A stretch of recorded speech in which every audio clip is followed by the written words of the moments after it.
what time it is. Buckle up and enjoy the ride. And we are live. Greetings to our loyal WFYL listeners around the world. Welcome back to your Philadelphia live stream, only on the Freedom Station. I want to thank each and every one of you for tuning in once again, because you still have the right to hear and the right to be heard. Ladies and gentlemen, my name is Mike G. As always, with me are Philly Chris, Russ the producer, and Liberty Lee. And you're listening to Mike G in the Morning with The Law Matters. And you can listen to our program every Friday at 7 a.m. Eastern, only on the Freedom Station, WFYL. So let's be heard. I want to remind our listeners that you can participate in the free and open exchange of thoughts and ideas throughout the entire week by visiting MikeGinthemorning.com. What's it called, Philly Chris? MikeGinthemorning.com. What's it called, Liberty? MikeGinthemorning.com. So tell your friends, tell your family, tell your barber, tell your Uncle Jerry, tell anybody who listen to check us out at MikeGinthemorning.com. You can check out all the shenanigans Mike G and Philly Chris have been up to throughout the entire week. Check out our videos and our social media profiles. I also want to remind our listeners about the powerhouse lineup we've got here at the Freedom Station. Kick off your mornings with Scott Adams, bringing you the Scott Adams Show weekdays from 9 a.m. until 11. We've got the Kinetic Faith Show, featuring Rick Crump, friend of the Mike G in the Morning program, preaching values, service, and order weekdays at 11 a.m. We've got the one and only Dan the Man Bongino, bring you the Dan Bongino Show weekdays at noon. We've got Ben Shapiro, bring you the Ben Shapiro Show weekdays at 3 p.m. And finally, a welcomed addition to the Freedom Station family, we've got Michael Knowles, bringing you the Michael Knowles Show weekdays from 5 to 6 p.m.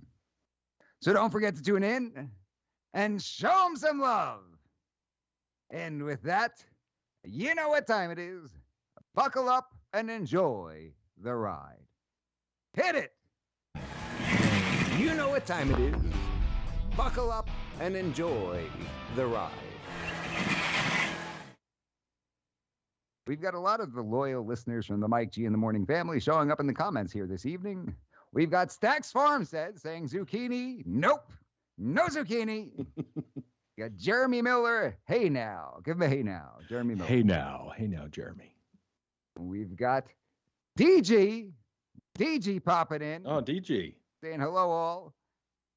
And my personal favorite, Len Larson. Just saw the man last night. Len, I want you to vouch for me on this one. Tell What's up? DG, was I or was I not wearing the special pendant at the Philadelphia Yacht Club? I absolutely was. Len can vouch for me. It is my strength pendant. Reminds me why I get up and go to battle every day. Every morning I wake up and I say, let's step on that dragon's throat every day when I wake up. Let's do that. Why not? I like it. Because there are major dragons coming after our Second Amendment rights these days, and you have to be willing to get in there and step on the throat. Brian Harper tuning in, saying hello to everybody. I see Len vouched for me. Len says you killed it. I don't know if he's talking about the dragon whose throat I stepped on or the seminar that he enjoyed. And had an interesting group of people. Great crowd last night over at the Yacht Club. DG says we all need one. That is absolutely true. Whatever it is that reminds you to wake up every day and step on that dragon's throat, don't forget it. Remind yourself of that. Get out there and do it. Because this is not a time in this country's history where we can afford to roll over. We need people to be valiant. We need people to be persistent. And that is all very important. It's easy to lose sight of that this day and age. So with that being said, I've got a dragon's throat who I want to step on. Right to kick off the program, I've got some documents here. I've got some documents that were handed to me about a format that I'm supposed to follow on this program. I forgot that it's not my program, right? I forgot that I just show up and that everybody tunes in to listen to somebody else and everybody tunes in to segment this thing off. How dare anybody tell Mike G a format to follow on the Mike G in the Morning program. So, Russell, you know what you could do with this documentation of this format that I could follow? Yeah. I'll tell you what I'm going to do with it. I printed it out so that way I could save it up. Next time there's a toilet paper shortage, I'll have something to rely on. That's what I'm going to do with that format that we've got for the program. I think that our listeners enjoy the format of the program as it is. I don't think anything needs tweaking in terms of having a special segment each and every week and telling Mike G how to do what he does. So, Russell, thank you very much for the toilet paper.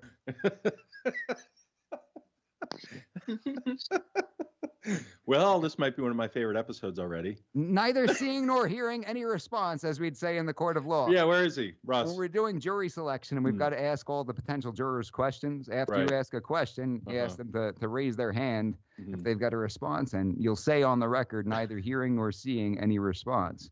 That is what we're doing right now. Is that the same as pleading the fifth, or is it totally different but the same, or exactly the same but different? Well, you're not refusing to incriminate yourself. Basically, you don't have a response to that question in the affirmative. That's essentially what it comes down to. I don't know if I ever told you this story. We're doing a jury trial, felony jury trial, and my client was a United States veteran, and he had been denied the purchase of a firearm based on a misdemeanor that took place in Maryland. And the Pennsylvania equivalent would only be punishable by up to 2 years. Simple assault punishable by up to 2 years, and as a result would not prohibit him from possessing firearms. But in Maryland, apparently, the certain grading of assault carries a max possible sentence of 10 years. Now, keep in mind, they're looking at the max possible sentence, not what the person actually served. This man was sentenced to unsupervised probation. I don't think he ever even saw his probation officer, maybe spoke to them on the phone a few times, and was done after all of a few months. And so he had no idea that this conviction carried a max possible sentence. He also very candidly said during the trial that he didn't realize that a guilty plea constituted a conviction. He said, when I hear conviction, I think you're going to trial. There's a judge, there's a jury. They render a verdict where they convict you. He said, and for my understanding, as I understood it at the time, I had not been convicted, which I thought that that's an easy misunderstanding. And in order to prove that you're guilty of that offense, they have to show that you knowingly and intentionally made that false statement, or that you made a statement knowing it not to be true. This is the paperwork that you're filling out, just so that everybody's aware what I'm talking about. He was denied the purchase of a firearm. When you purchase a firearm from a dealer anywhere in the country, doesn't matter if it's at a gun show or it's at the brick and mortar store, you're filling out a form and you're submitting to a background check. I know these people on the internet want to tell you there's this gun show loophole where you don't fill out any paperwork whatsoever. You just walk out and it's completely legal. Any transfers that take place unlawfully at a gun show are not a loophole. That's just a crime, okay? There's a difference between a crime and a loophole. Right. But this gentleman had to fill out this form, submit to the background check. And really, why would he go there, fill out this paperwork, submit to a background check if he knew that the answer to the question was false? I mean, that's ridiculous. Yeah. Me and Rich had a case one time where a guy was denied the purchase of a firearm at Clayton's gun shop over in Houston. Right. And Rich told the DA, he said, listen, if a criminal wants to buy a gun, they don't go and fill out paperwork and submit to a background check at Clayton's. They might get it from a guy named Clayton in an alley somewhere, but they're not going to Clayton's gun shop. Let's be real here. They're seeing Clayton in a back alley somewhere. That's right. They're seeing Clayton in a back alley somewhere getting it unlawfully. So this gentleman, we were at trial, and he's an African-American man. And I had to ask a bunch of questions to weed out potential jurors. Is anybody against private ownership of firearms? Is there anybody here who's ever done any work for any gun control organizations? And I listed them all off. And there was a person or two who had, and we tried to make sure they wouldn't be on the jury. And then I said, you might hear that Dwayne served in the military. Would anybody hold that against him? And neither seeing nor hearing any response. And then I get towards the end of my questions and I say, well, I'm not here to ask uncomfortable questions, but sometimes you've got to do what you've got to do. Obviously, Dwayne's an African-American man, is there anybody here who thinks that would impact their ability to rule fairly on this case? And it was dead silent. You could hear a pin drop. And you could just feel the tension in the room. Sure. Nobody raises their hand. And I said, neither seeing nor hearing any response. That's good news. And I said, let's see. I looked down at my page like I'm looking for my next question. I said, is there anybody here who just don't want to be here? And everybody started cracking up. Everybody laughed. I said, no further questions, Your Honor. Walk down. And my co-counsel, Dave Hoover, said, you might have just won the case right there. Hey, man. But neither seeing nor hearing a response. So I guess I've got my my toilet paper for emergencies over here. I love how every 2 weeks on this program, if you call out Russell for anything, like not being on the air for over an hour after we're supposed to, Right. small things like that. Yeah, A couple of minor details. I'm not a radio producer or anything, but if I were, one of my top priorities would be being on the radio. Maybe even number one. I don't know. What do I know? I didn't go to school for this. Well, maybe you're Perhaps might be. But what happens is every so often, if we call anything out, he'll come up with these schemes to sort of straighten everything out and make things more organized. The problem is to make those things more organized, they require work on his end, so they never get done. This paperwork right here is nothing more than toilet paper. Am I alone here? Anybody else have anything? No. Well, there might be another Normally, shortage, I'm Mike, soon in a few weeks. The Normally- mask mandate's back in effect, and there This is might going be to a be run incredibly valuable. I'm going to be selling Yeah. it on eBay for $1,000. Yeah, right. List it now. Russ I is the don't like producer of to- toilet paper. I don't like to punch somebody when they're down. So is Russ there? Or he has to defend himself too. Russ? I think he's got representation, and he lawyered up and shut up. Because normally I'm the first to defend him, but I'm not happy with the way he treated our new 2-week program. So I have my own. Two-week news. And 2 week Two-week news. news Yeah. is an Our absolute hit. 2-week How news- dare you? Our 2-week news segment almost got canceled. And so we have to straighten Russ out. I actually put his mic in quarantine earlier today. We were talking offline, and I took his mic, so that's why he can't respond. No, but 2-week-old news. I don't know if I can say it on air. He was a little upset. He wasn't sure if he was coming on this week because of what Russ said. The Liberty had to intervene here. I got Mr. good Russ- feedback about the 2 week old news. I got great feedback about Yeah. the 2-week-old news. I had someone A call ton me. of excellent feedback about the Yeah. 2-week-old news. They Not loved to it. mention the fact that I love it. I Yeah. think it's hysterical. Right. I can't wait to hear it myself. Mm-hmm. But apparently that's too much trouble for Sir Russell. How dare we make you go out of your way and call another person? Yeah. But anyway, Well, Anyway, I'm only saying what everybody else is thinking. That's all. what are people saying in the comments? What's going on in there? Dax Farm seems says that like- no one said hi to me. What am I, chopped liver? I said hi Hey to you now. to kick off the program, Dax Farm said. Hey Is that now. not enough? We got John Well. with the 2-week-old news. We've also got another special guest. Remember last week we were talking about the comedian from California who sent out that tweet that started an absolute storm. And this is not a political guy. This is not going to be a political guest to talk about the merits of the vaccine or about COVID or anything like that. It's a much more narrow issue than that. The fact of the matter is that you can't make jokes anymore, right? There's this all-out attack on people making jokes. They're not taking jokes for what they are, which is supposed to be jokes, right?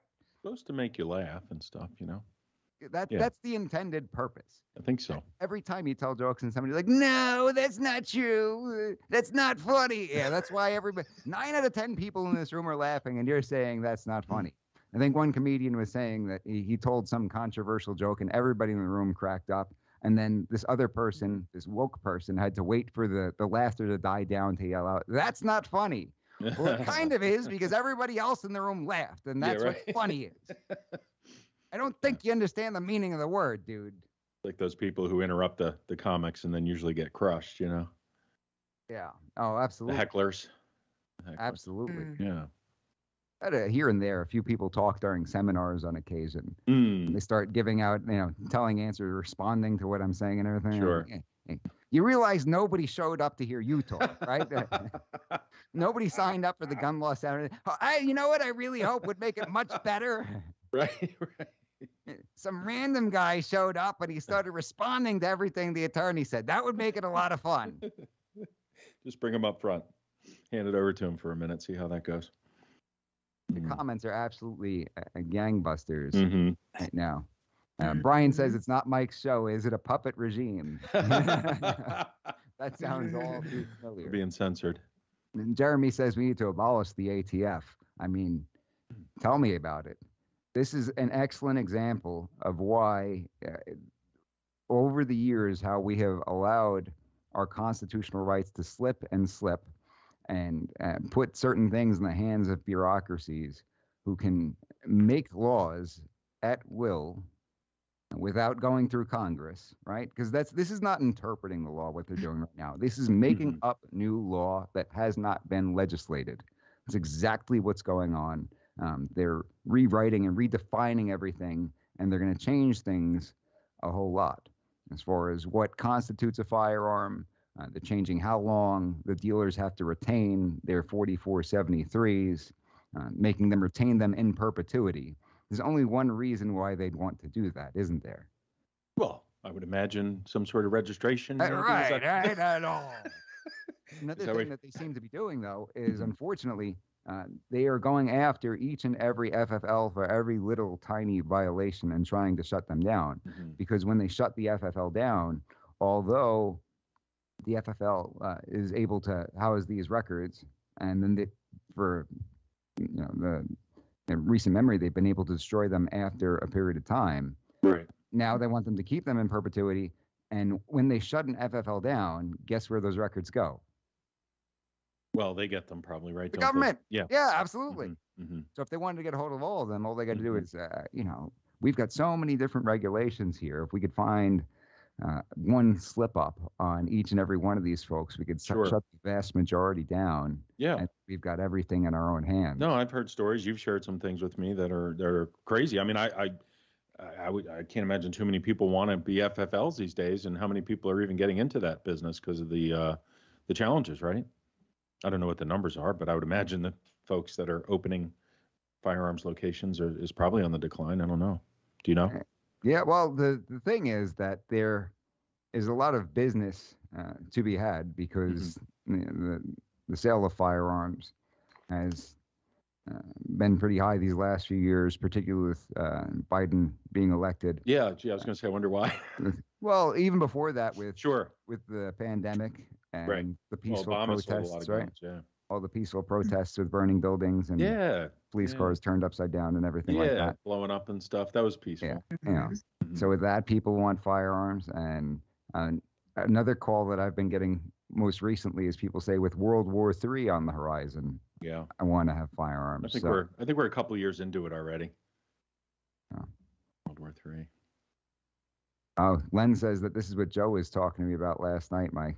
And Joe's got the double whammy because he's got to deal with New Jersey as well. Oh. Joe from J&J is going to come on the program one time. He said that he's had a few reporters. I was going to call them journalists, but I guess that's probably not the right word. But a few reporters out in Jersey basically try to do hit pieces on him because it's a successful firearms dealer in New Jersey. And every time something bad happens, it's obviously his fault, right? Well, of course. Yeah. I do want to give a little credit where credit's due. Russ did actually mention something right before we were going live. I don't know if you had your headphones on yet or not, but apparently we have a working number now where people can call into the show. I don't know if you want to test that out tonight. I don't think there's any credit due there, okay? Well, I'm trying to be back nice. It up all right. Because Liberty kind of filled me in on this. You said we have a working number now. I don't think that's an accurate statement. From what I understand, there has always been a working number. And Russell has been too lazy to be able to put that into practice and give that number out because he's concerned that if he's not able to screen somebody and we get them on the live stream, he might have to go back and edit it out. That's what I heard. That's more accurate representation of what took place. And I was trying to be nice. But yeah, I apologize for misrepresenting the situation. This isn't some Democrat fantasy land. You don't get credit where credit isn't due. This is not a socialist program. I was trying to give him a little participation trophy just for. There's no participation trophy. I apologize. That would be a barely participation trophy. I didn't. Even the participation trophies don't worth laziness. So we've discovered that you've been lazy for all these years, and now you're giving us this number that has always been functioning, even through the pandemic. I mean, I guess there's one blessing in disguise. There's one blessing in disguise, the fact that Philly Chris, you're regular on this program now, whereas prior to the pandemic, when we heavily relied upon call-ins, it was just myself sitting here, and I'm very glad that you're a part of the program and have been a part of the program. Had he told me that this number were available at the beginning of the pandemic, I don't know that I would have had even the thought to ask you to start joining me weekly. So there's one good thing. But he could have waited maybe, I don't know, a month. And now that you have the number, I'll probably be gone next week, right? Once we realize, okay, Chris is on, this is a good thing. Maybe 6 weeks. Maybe you say, okay, it seems like Chris is permanent now. Now I'll give him the number because you don't wait 2.5 years. I mean, you got to be kidding me. Well, you know what I think happened looking back at it is he was thinking of our best interest, just like Fauci was when he suggested that you don't need masks, but then you need them and then you don't need them. So he probably was just thinking that we didn't really need the number because, maybe we didn't need it until we needed it now. So last week, if you guys pull up the show last week, I mentioned it. I said, we need a call-in number. I said, is that possible? And Russ had a big elaborate thing. So, but I guess that was just covering up for that he didn't want, he wanted to screen the calls. Yeah. Call it. It's much less but fun when guys, I think we're going to need that number this week because I don't think Russ, he hasn't said one word. I don't know if he's actually going to call John for the 2-week old news. We're going to have John call in himself. Did Russ quit on the air? I think he quit on the air. He's probably getting some Hot Pockets or something. This whole time he probably hasn't heard anything we said. He has not heard a single word that we've said. That's very Did you watch that? Did you watch that Gilbert Gottfried? Oh, that was great. The one you sent over. Impersonating Andrew Dice Clay. Yeah, that was good. Yeah. I would like to play that on the program because it just kills me every single time. Gilbert Gottfried passed away earlier this week. And he was absolutely hysterical with his version of Andrew Dice Clay. Let me see if I can find it. So ridiculous. Yeah. Unless Russ wants to take a stab at it. Oh, well, I'm going to take a guess on that if we want to make a friendly wager as to whether Russ wants to look up a link and play it. You want to try to look for it, Russ, or no? Should I look for it? I sent the show number to John. I don't know. Do we want to put it in the chat? I mean, we have an open number. I think we should just let some people call in. Who in the comments? Maybe you could do a poll, Mike. Let's do a poll. How many people would be interested in being on the show tonight? Oh, hold on. Okay, I'm going to type it in. How many people? Do a poll. Yeah. Mm-hmm. And I'll look for the. We can actually say hi to all the listeners. That'd be so fun. And at some point, I did prepare, and Russ did actually get some video content to me that I asked him to get over to me. So I prepared a little promotional video because next week, I've been saying we have a big announcement, but next week we have a good guest coming on. And maybe in a little bit we can play the video because it will be worth tuning in next week. Did Russell quit? We're not going to be able to play the video because Russell quit? Probably. Does anybody know any producers? Should we play it now? Should we just get out of the way? The bar is not very high, ladies and gentlemen. Really, if you know anybody who's looking for work, like that's really children, any kids that are good with their iPads or anything. So anybody who owns a clock of any kind. Yeah. Anybody who owns a clock of any kind. Anyone with headphones or a microphone. Anybody who doesn't take long naps in the middle of the day that last past 7 p.m. Anybody. Anyone who doesn't sleep in large groups of large groups. I didn't know about that one. The video filled with other. I mean, at the leadership conference, I don't even know how he was sleeping there. In the middle of a large conference. Yeah, at a conference. Who refrains from sleeping in the middle of in public. Yeah. Maybe we should have call in. Okay. What's that? I want to see who's going to call in. Did we do the poll? Look at this. Wow. How many people have responded? For some reason, we got 5 votes. 4 said they would. 4 people said they would call into the program. I want to call in too. Can I call in? Well, let's do it right away. Yeah. We got another person who said they would call in. So guys, can I put the number in the chat? Throw it in there, Liberty. I mean, All right, I'm gonna throw it in And there, guys. just remember, if you're calling in, this is still the first hour of Don't Mike G in the curse. morning on Right. WFYL. So You can't pull a Jazzy Ralph, okay? right. So What All right, words can you here it not is, say? No guys. F oh, I words, put it in behave. no S words. Yeah. Please, no curse words. We got a good turnout tonight too. I think we have about 1,000 people in the comments, unless I'm looking at the number wrong. Yeah, well, But rock and roll, folks. Rock I and sent roll. the number to my grandma if she wants to call. Oh yeah. Totally. Your No, I don't know grandma? if she will. We should just She'd be post an it up. excellent guest. We should post it up in random places and tell people call this number between 7 and 10 Thursday nights and see who calls. Yeah. Oh, you just posted in the restroom at rest stops? Is Yeah, that what that's you say? exactly what I was thinking. Call Russ, the producer. Okay. Well, Len says can't call in tonight. I do want Len to call in next week. Shout out to because Lenny. he told this story that I thought would be fantastic for the air. Oh, okay. All right. About this guy that he knew from the neighborhood back in the day. And it was just a great story. I want Len to tell that story on the air. Be good for everybody. I also found out that Len is a musician. And when we're doing the jam sessions, I think it would be cool to have people fill in every now and then, right? Like have a special guest every now and then. Sure. There's a gentleman up in the Poconos who's been a professional musician for many, many years. And he said that he would be interested in joining us. I had been working on setting up a studio session with him for another project. Frankly, it's the introduction song when you see the intro slide for Mike G in the morning. Oh, yeah. So that song that's in the background, that's an original clip that I made in my studio.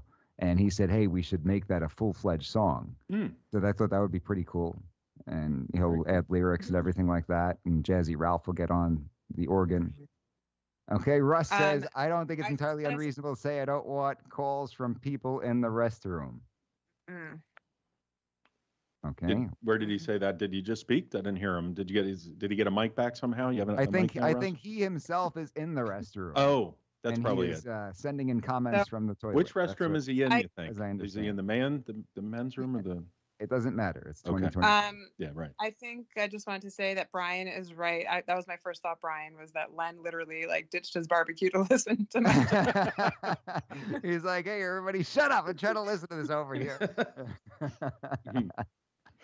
Len is great.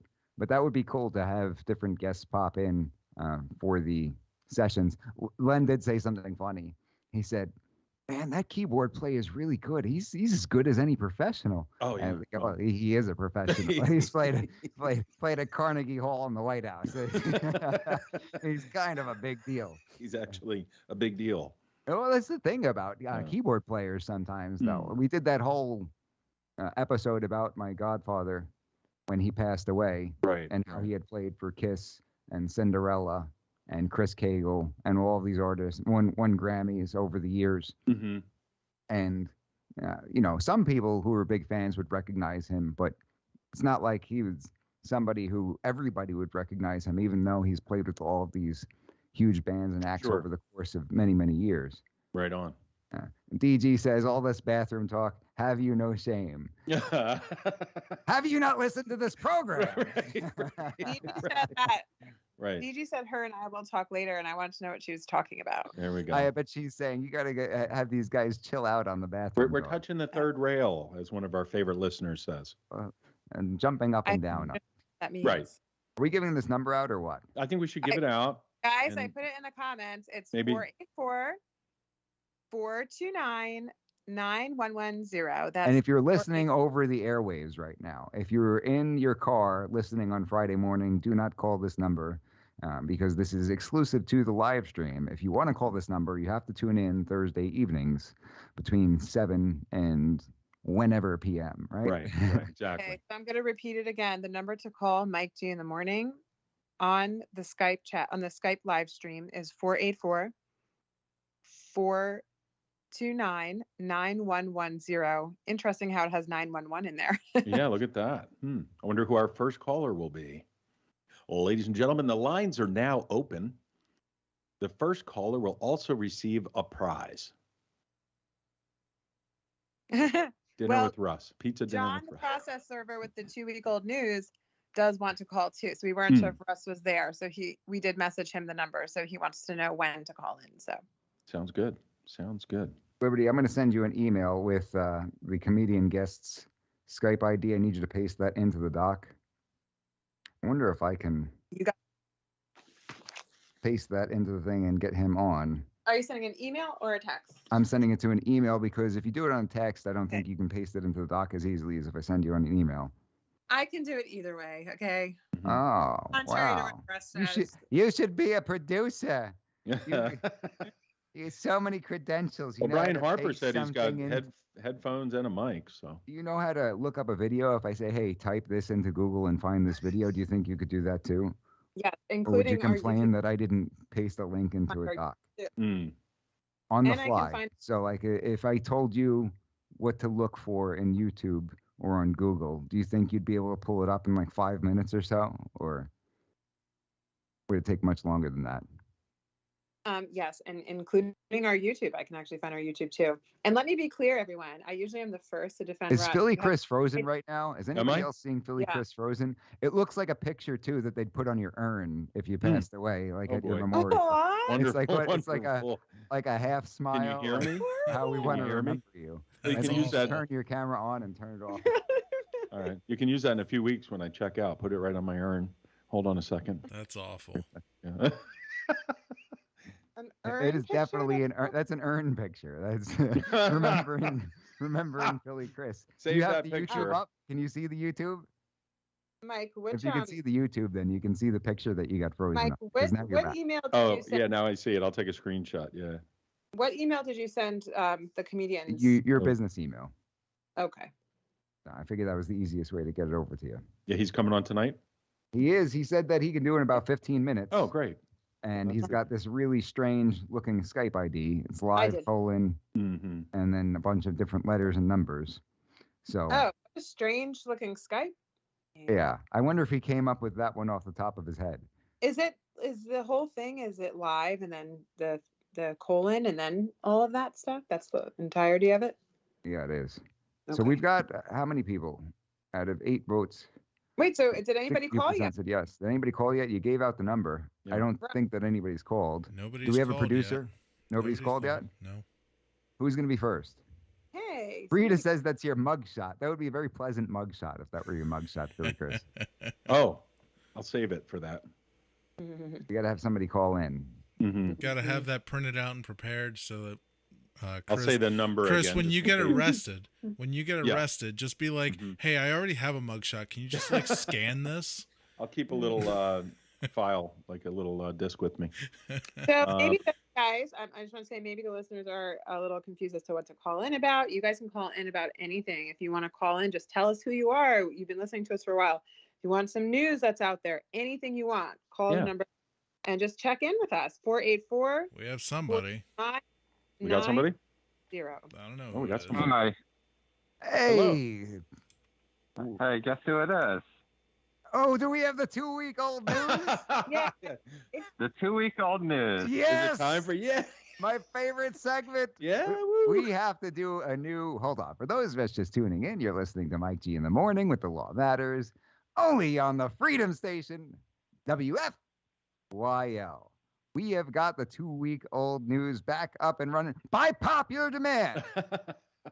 If Russ don't like it, we're going to do it 100 times more. So you know what? For the next 6 hours, we're just going to do the 2-week-old news. What do you say, John? I'm not prepared for 6 hours. Oh, you don't have 6 hours worth of 2-week-old news. All right. Well, hit us with what you got. By the way, you are an absolute hit. People love the 2-week-old news. So give it to us. All right, we'll start with this one. I'm not going to call him. He's not my president. Biden is supposed to propose a billionaire minimum income tax of the 20%. Really? Oh. This in the 2-week-old news. You know what's interesting though is because they try to cover up so much news with other news. Hmm. If they don't want Yep. certain things to get out there, that sometimes you'll miss 2-week-old news. And maybe this is one of them. Oh, yeah. I don't It could know be that I one of was them. familiar with this one. Yeah. Chris, had you heard about this previously, Chris? I heard about it a couple weeks ago, but I didn't hear about it any time recently. Okay, so you you're were- no, no, just- two-week-old news. This is the news to us. Yeah, I this heard is something about it, but This is legit news. legit 2-week-old news. Yeah. Legit two-week-old And they're news. saying it applies to households with a net worth of $100 million or more a year. So just Russ is going to have that applied then to him. And then it's expected to raise $360 billion in revenue over 10 years. Oh, Wow. interesting. Yeah, if you got to make up some money to pay for certain things, just Mhm. steal it from billionaires. I Just- mean- just steal it from other people. That's Sure, all. Nobody yeah. cares about those people. Just steal it from them. That sounds reasonable. I'm sure that the government will definitely put it to better use. You know why? Because he cares. Because he's a good-hearted individual. He cares about people, so he's going to steal from people. Mhm. That's why. Yeah. It's perfectly fair. It's just their fair share that we're going to steal. The from fair them. share. We're just going to steal their fair share. That's all. It's just, pay your fair share. Just steal it from them. They've got enough money. Well, Right. that definitely won't pertain to me. I don't have $100 million a year, so You don't? What's wrong with you? He's just saying that. He just It's doesn't a- want to tell everybody. It's a little bit of walking around money, right? I've Carry seen that in your- the sock. oh yeah. Seen your house in the city, the penthouse there. What else you got on tap? What's the 2-week-old news? A man was detained on suspicion of espionage after Russian rockets strike Kiev, also known as Lviv. Wait, are you telling me that Russia invaded Ukraine? Is that what he's talking about? Oh yeah, Is that what's going on? Oh and my and, goodness. Oh, and boy. the Ukrainians detained a man suspected of being a Russian spy after a rocket attack hit the western city. Really? Okay. It's interesting there. Little rocket Yeah. action. Rocket Man. Another Rocket Man out there. Glenn says, yeah. where's the on the phone text identifying the caller? See, in order to have that, you'd have to have what's known as a producer. So you'd have somebody with the capabilities of keeping up with what's going on and putting things like that on the screen. Yeah. So Brian Harper will be able to It sounds do like that. a lot of work. it's a tremendous amount of work. Yeah, it's a You lot of typing. can't take naps in the middle of the afternoon and the evening. Mhm. You Oh can't take, man. you're really not supposed to take. Apparently, you can take naps in the middle of a conference, but It's a good time. that's acceptable. You can Okay. take naps in the middle of the conference, but that's all. Mike, to What be else we fair, I got like a half an hour of Oh. sleep that night. Sean Okay. Sean Penn says he'll Hold quote, on. unquote, He said he got a smell- half an hour of sleep. I lived on 30 minutes of sleep every week for an entire year when I did the Mike G in the Morning program in the studio. Hmm. And you know what I never once did? Fall asleep in the middle of the program. I've never done that not once. I know it's extremely impressive. I must be made out of iron and steel and stuff like you, Mhm. you're and telling me monsters. You didn't fall asleep live on the air. Is that what you're telling me, Mike? Never fell asleep live on the air. I never slept past when the program was set to begin. I've never done any of that. I know it's amazing. It's hard to believe. Mhm. It's impressive. Anyway, Yeah. John, why don't we keep up with the 2-week-old news? Yep. And then you got Sean Penn says he'll quote unquote smelt his Oscars if Zelensky isn't allowed to speak at the Academy Awards. Aha. Wow. Wow. Is he going to move to He Canada says too?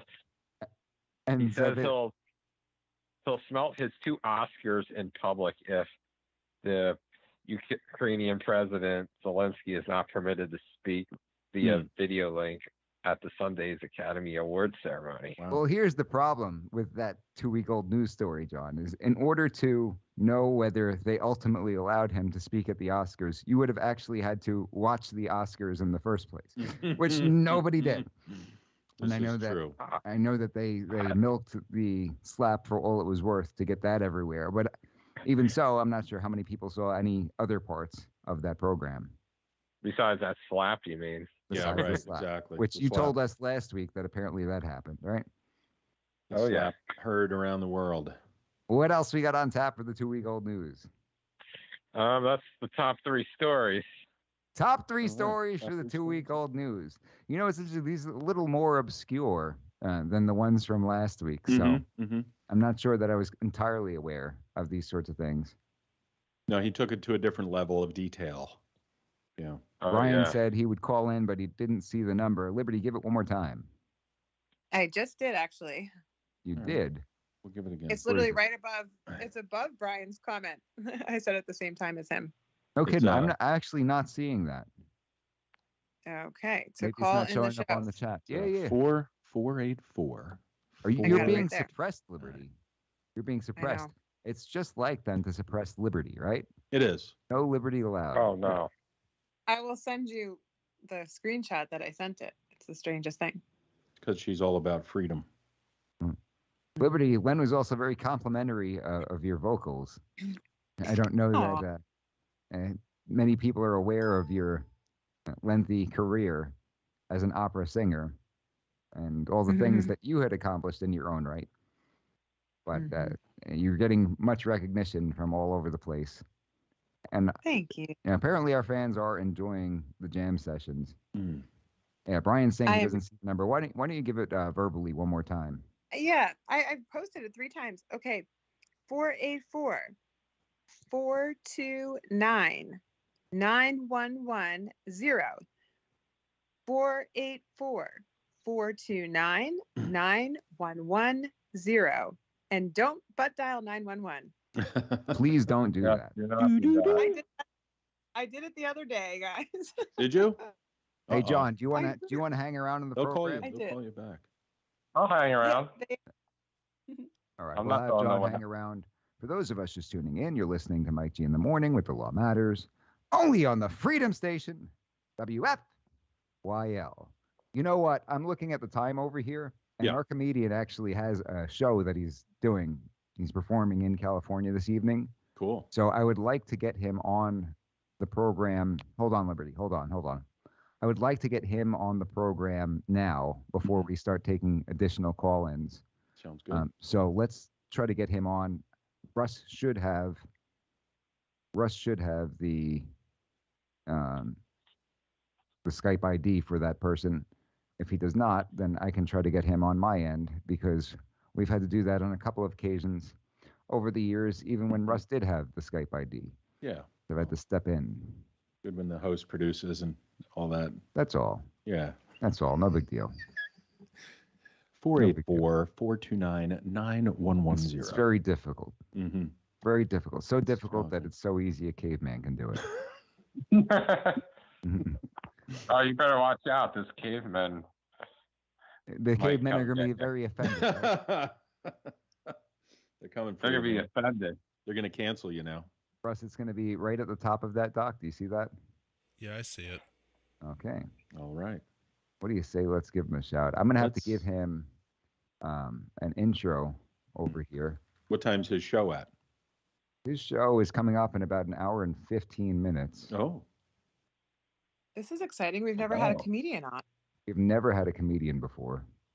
This is the first. Just keep Will Smith away. yeah, right. Yes, you have to ask him about that. He thinks about, being on stage after that slap incident. Is he going to do a little routine for us? Can he do that? On the No, on the show? I don't No? think so. Oh, really? I think we're here to hear about Chris the Man. That's really Mhm. that's putting him on the spot.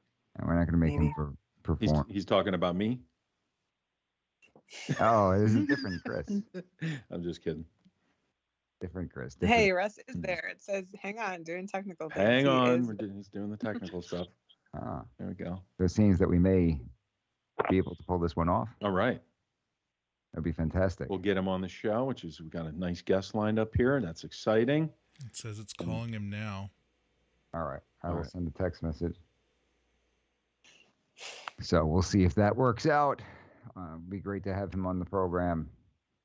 And so fun. do we still have in the doc the screenshots of the tweet and everything like that? So that way we can pull that up and everybody can see what we're talking about. Yeah, it was from last week. It should still be there for sure. And people who are listening over the airwaves I'll stick won't it be at the able top. to see that, obviously. So we can make sure that we put it into context by reading it aloud so they hear exactly what has gotten him into so much hot water. Mhm. Says I he's am posting it unavailable. at the top of the doc.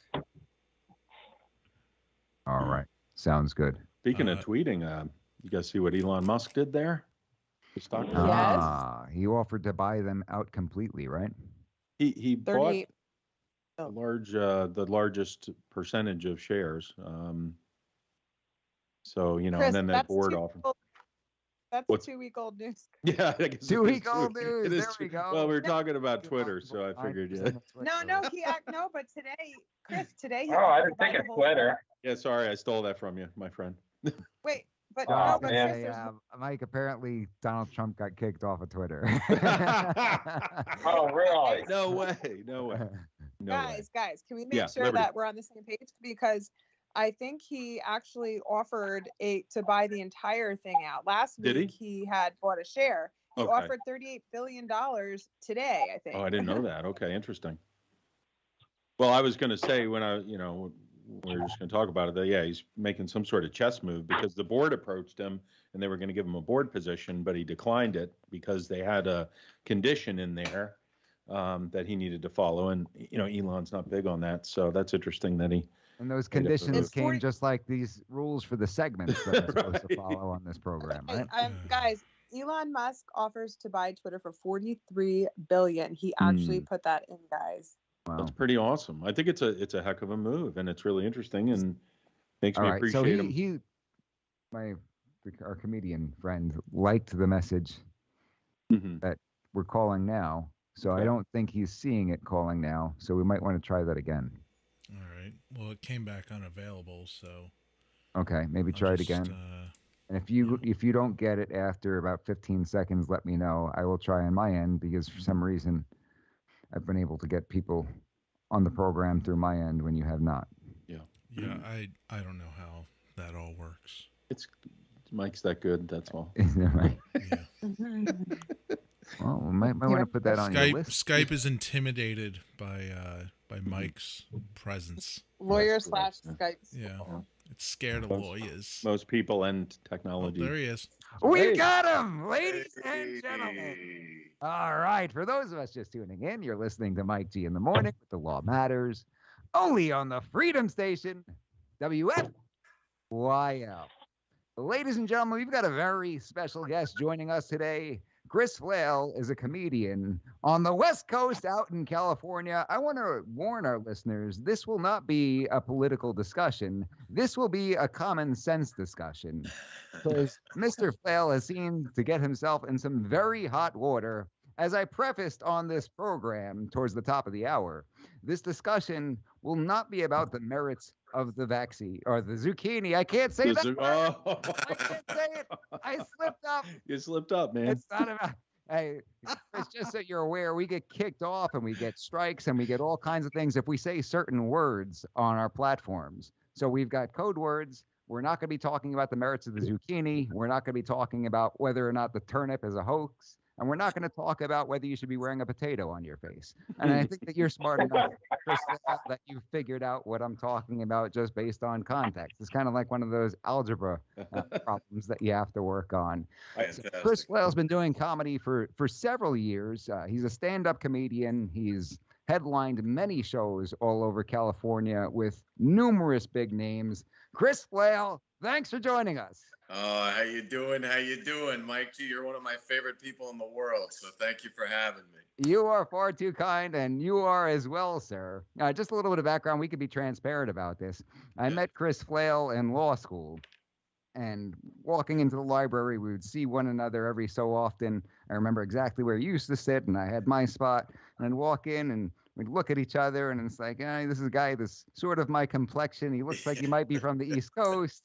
And then I remember Liberty asked you whether you were Italian. You said, I'm not, but I've been accused of being Italian on more than one occasion. Yeah, that's right. We're both East Coast boys, both vaguely beige and somewhat serious looking at all times. That's a good way to put it. Yeah. And you hail from Frackville, Pennsylvania. Isn't that true? Yeah, I sure do. Which you're more familiar with than I these days. You're protecting and serving those parts much more than me. So I appreciate you holding down the fort for me. Absolutely. Spent a good bit of time over in Schuylkill County. So now these days you're out in California. You're a very successful attorney. You've been in business. We've been barred the same amount of time, obviously, because we went to school together. Yeah. I'll never forget when I found out that you had been doing stand-up comedy secretly for a couple of years, and we were all like, "What the heck, man? You're one of our good buddies. You don't tell us that you're performing. We'd love to go see you." What moved you to start this all these years ago? Well, there's two different kinds of people who start too. There are people who go, I'm going to start doing stand-up comedy. I want everyone I know to come out and see me and support me, and you'll see that. And a lot of those people quit after a few months because you can only get friends and family to come out so many times before they go, okay, we've done our part. And it's great when all the people who love you come out to see you because, they want you to win. Right. And then the first time those people get in front of a crowd that's not as friendly and doesn't love them unconditionally, they struggle and they go, this isn't for me. So it was the opposite. I would rather be embarrassed in front of complete strangers for years than the people I love to see me be terrible or something. So I was like, all right, let me get a few months into this and get my feet under me before I have the buddies come out. And you were kind enough to be part of the group that had come out. So funny, by the way. I don't know if you remember this. The first time you came out to one of the shows, I was just doing an open mic, and then they had it was like a Tuesday or Wednesday night where they'd have 8 open micers, and then they'd have a traveling road comic to headline that night. And it was a club, and so I went and I did my thing. And the guy who went up as a headliner was kind of deadpan, and he was just kind of playing with the room. And now I understand, but he was on stage and he kind of goes, for all the open micers who went up tonight, I've got a little advice for you. Quit. Yeah, I think looking back on it, I think what he meant is that, hey, my life sucks. You don't want to do this. Exactly. But everybody in the room took it to mean that you guys weren't very good. So, boo, F you, man. I'll tell you. That's right. I understand now, especially being 8 years in. I very much understand the sentiment of quit. You don't want my life. But I will tell your listeners one person who thought it meant you guys stink, and that would be Mike G from Mike G in the Morning. Because if you see a man tense up like a pit bull, I can't believe he didn't rush the stage on my behalf. Who does this guy think he is? Let me get up there and let's drag him off the stage. But when I looked over to see your reaction after he said that, because he wasn't funny before he said that. So it's kind of like, who the heck does this guy think he is? I don't know I've never heard of this guy before. Who is he to say something like that? But I looked over at you and just, you kind of gave like this thumbs up sort of thing, like sarcastic. And what your reaction to what he said was 100 times funnier than what he said. It was Steve Martin, wasn't it? Steve Martin. Steve Martin. Some bum named Steve Martin. His name, I believe, was Kevin Hart. I don't know what happened. Chappelle or something. I don't know if I'm saying it right. Yeah, right. Chappelle. So, Chris, I know that you've got a show this evening, so we don't want to take up too much of your time. And at any point, if you got to pop off, just give me like a 5-minute warning or anything. Appreciate it. Because I would certainly want to get as much out of you as I can. But you seem to have gotten into quite the storm started over on Twitter. Yeah. And as somebody who is not out there to tell political jokes, you're not somebody out there who's just either ragging on either side. Right. You're just sort of pointing out sort of things. I'll let you describe to the listeners what your view is on comedy in that respect before we talk about the tweet itself. Yeah, and I'll take it even just a quick step back further than that. Is Mikey, like you said, we went to law school together, and we've been in touch with each other ever since. And just so you all know, in our friends group, we got a group of kind of 4 best friends who kind of stuck through over the last decade. I've my whole life been the resident liberal snowflake of that group. But however, I am a 2012 liberal snowflake, which 10 years later kind of makes me a Capitol stormer. Now, I guess I don't know how the pendulum shifted to make me considered, Yeah. left in the past. But You so look like an I've insurrectionist. You kind of look like one.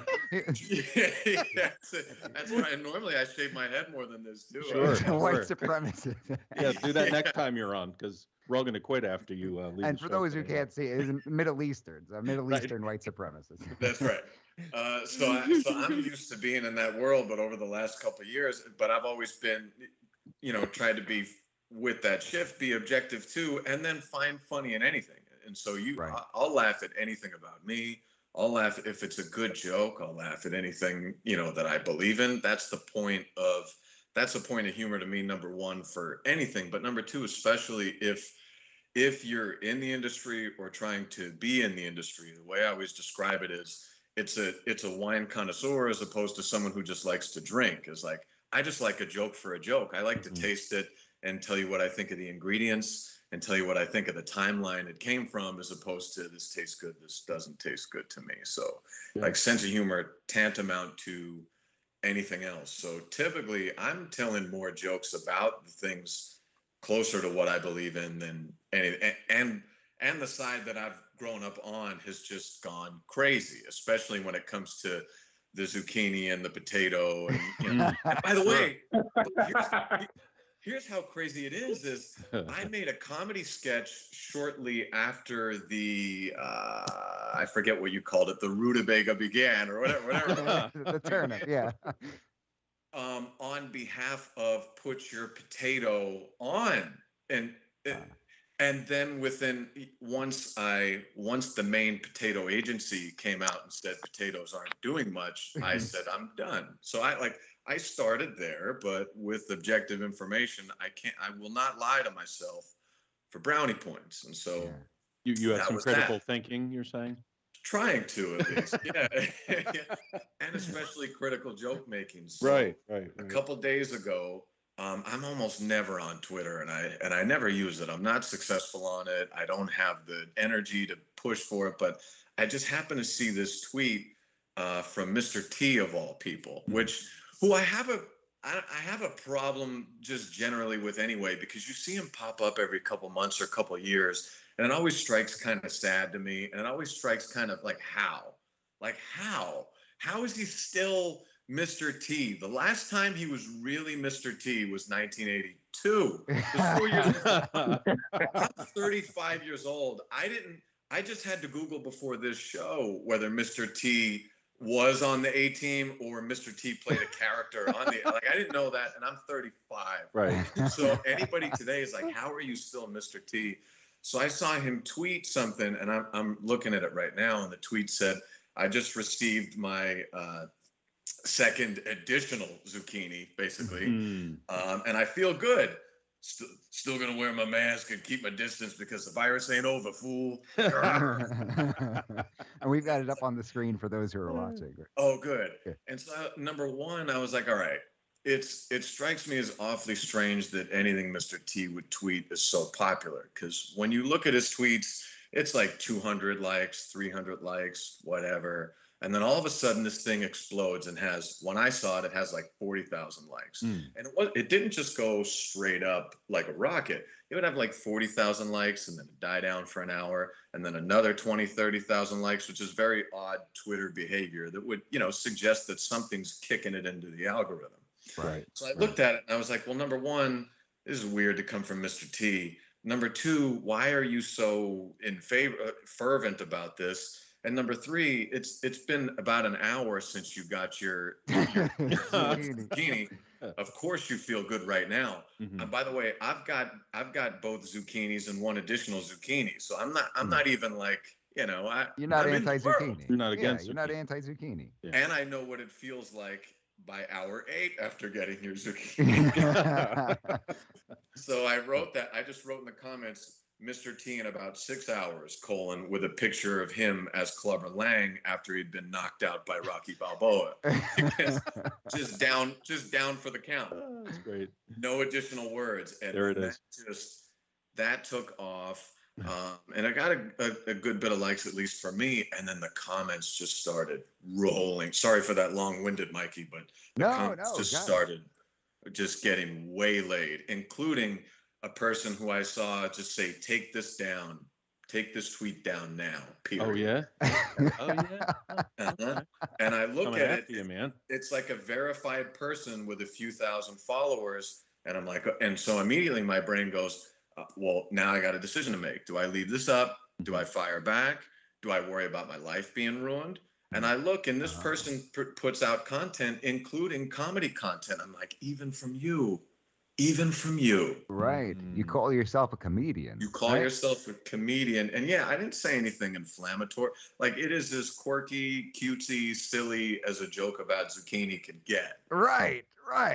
Is there any such thing as a joke anymore, though? Because jokes are supposed to make people laugh. They're not supposed to be funny, Mike. Is anybody going to Chris Flail, the comedian's tweets to get their medical information? Like, oh no, I was thinking about getting the zucchini, but I'm not now because Chris Flail made a joke about Mr. T's tweet. Like, what kind of dumb smack moron do you got to be looking for your medical information? From a filthy comedian. I know. But it's only online it seems to happen, because I a month ago I just moved down to Los Angeles, and when I moved down I thought, oh boy, I could be, I kind of walk the line, so I could be a little bit in trouble on stage. I've never had a problem in a room. I've never watched anyone pushing the envelope, even when they push it too far, have a problem in the room.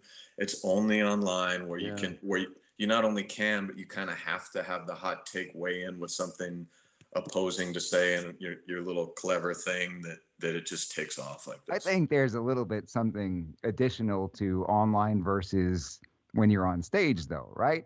Sure. The people who sit behind that keyboard somewhere else on the planet probably have "I've never been punched in the face" syndrome, right? Right. They're the same people driving the cars that get all aggressive with you on the road, but then when you actually pull over, they run away.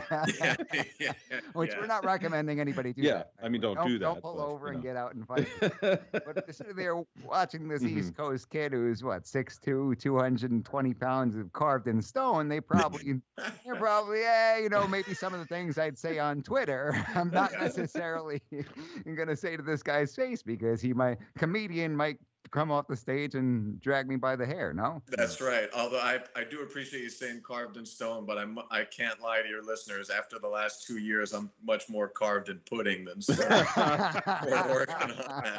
We're working on that. Nothing like self-deprecating humor. Yeah, that's right. But you're right about that, Mikey. It's the haven't been punched in the face syndrome. And there's this weird thing that happens online. They call it clout, where it's a very popular thing to try to, I did it to Mr. T, so I can't talk much, but you try to get some steam off of someone else's back. Like, if the three of us were talking, it would be really out of place for a fourth person to walk up and say to you two, like, hey, I don't really like what this guy's saying. I think he's a bum. Do you think he's a bum? And we'd all be like, hey. But for whatever reason, online, to break that barrier is. It's a good example, actually. I've got friends or acquaintances of mine who will do it on social media. If I post something that gets a good bit of traction, they will comment something to undercut me, and I've had to say to them, hey, you put yourself out there and try to get this. Don't piggyback or cut my legs out under. We're friends. Don't cut my knees out to just push yourself up a little bit. Sure. I'm putting myself on the line to either do well or completely humiliate myself. I'll support you doing that, but don't do that weird rivalrous thing. But when it comes to the anonymity of Twitter or whatever else, it's just open season. I don't think that you did to Mr. T what you're talking about, though, because you made it like you were in person and somebody busted in and said, I don't really like this guy. What do you think? I think if Mr. T said something like that in a public forum, you would definitely be likely to poke me or one of the other guys and say, hey, Mr. T in about 6 hours. That would be definitely something that you would say. I've sat in law school lectures with you. I've seen the kinds of things that you say. I just kind of left it go because I didn't know what to do with it. But he comedically, he did the best thing you could do after making that tweet and saying that he feels so good. I swear to you, 7 or 8 hours later, the next 2 or 3 things he tweeted were Bible verses. I'm like, here it comes. Oh, no. Oh, that's classic. Mr. T seeing the light. Yeah. Oh, goodness. That's crazy. Oh, that's too much.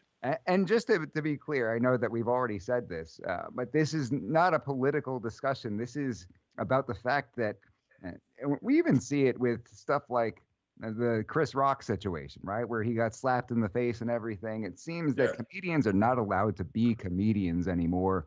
Whether it's somebody slapping them in the face and people getting behind him or getting deplatformed and things of that nature. Yeah. And I don't know if I should tell this story on the air, but I'm gonna because you mentioned who you are in the group so far. Yeah. Phil and I, very good buddies for a long time. And I don't know if you've ever seen that episode of Louis with Louis C.K. when him and Nick DiPaolo get into the political discussion and they end up rolling around on the floor. Yeah. And then, of course, right afterwards, they're hugging and making up and everything like that. You and I have had those sorts of, maybe not physically rolling around for on the sure. floor, but we've gotten it into it before and then, hugged and kissed and make up and everything on the back end. So this is not Is that why he calls you Mikey? yeah. You don't want to hear what I call him off the air. You got all kinds of cute We've had names. too many bets over the Giants and Eagles. I've been called a lot of things. But I think it's the first person who's come on now and called you Mikey. I kind of like it. Well, you can't out me. I'm on Philadelphia conservative talk radio over here. We had bets in college in law school about Philadelphia Eagles versus New York Giants games, and I will admit, I am ashamed to admit, I had to wear his Philadelphia Eagles shirt to law school because the Giants lost because they're a bunch of bums. I won the bet. I was also not happy because he filled out the shirt much better than I did. So never again. Never again. That's funny. You're too kind. You're too kind. So where do we go from here in terms of comedy? Because whether you're conservative or you're a liberal, comedy is something that makes everybody feel better, period. Everybody needs comedy in their life. If you see somebody who doesn't appreciate comedy, doesn't have a sense of humor, they're absolutely miserable to be around. They're miserable, I'm sure, in their own head. Life is just much better when you're able to laugh. Where do we go from here to try to stop this? Yeah, I don't know. And I don't know how you stop how fragmented it is, but just on the individual level, and I will say, and again, like I said, I've always been the resident snowflake, but I will say, like, I very much like being in front of conservative crowds better than I like being in crowds with people who think even what I think, because they've got more of a tendency to go like, if I'm doing a 45-minute set and I've got 2 minutes of stuff that group doesn't like, they've got much higher, and I don't know if just because they're used to it, especially in comedy clubs, to just go, this one isn't for me, but all right, I'll hang in there. As opposed to if you hear the one thing you don't like, not only am I disengaged, like I won't listen to hear what the joke is. I won't listen to hear what the perspective is and just kind of weigh it out of like, I agree or disagree, but it's interesting.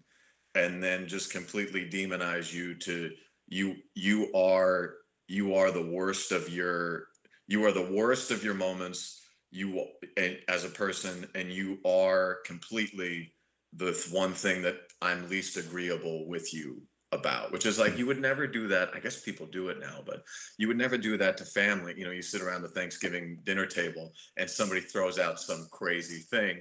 You would never go like, all right, well, my brother's dead to me now. You haven't been to my family dinner. Do you find that sometimes comedians sort of lean on that, though? In certain parts of the country, I guess you'd have people go up there and just rip on Republicans the entire time. They're not even witty about it. I mean, I can appreciate good jokes that bash my politics. Like, I've listened to guys like Bill Maher and guys like Jon Stewart tell jokes about Republicans, and I will if it's something witty, I can appreciate it for what it is.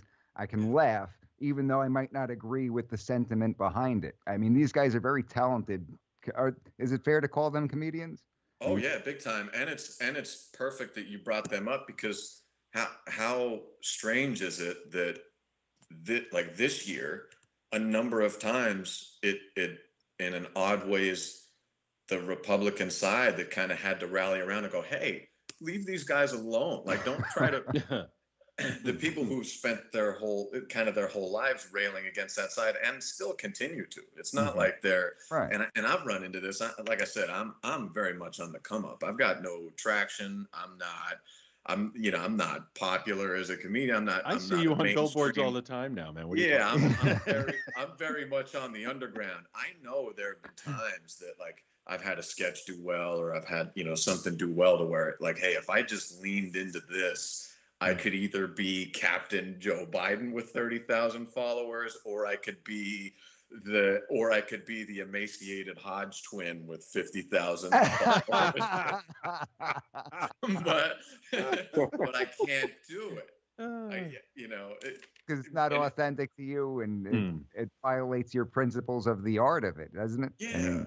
And to be objective and fluid, and that's where a real perspective comes from. Instead of if you go into your silo and go, all right, well, no matter what happens, I got to defend this, and no matter what happens, I got to be against that's where perspective dies. And if you're writing rubber ducky jokes or like these quick kind of set up punchline things, but if you're a kind of autobiographical and kind of personal narrative guy like me, you've got to stay open to stuff like that, just to know where, like I've got a bit, I've got a kind of a longer form bit about guns, and Mike, that I grew up like I didn't touch one till I was like in my 20s, so I don't really know how to use them, and so I had this perspective until I went to school in Oklahoma.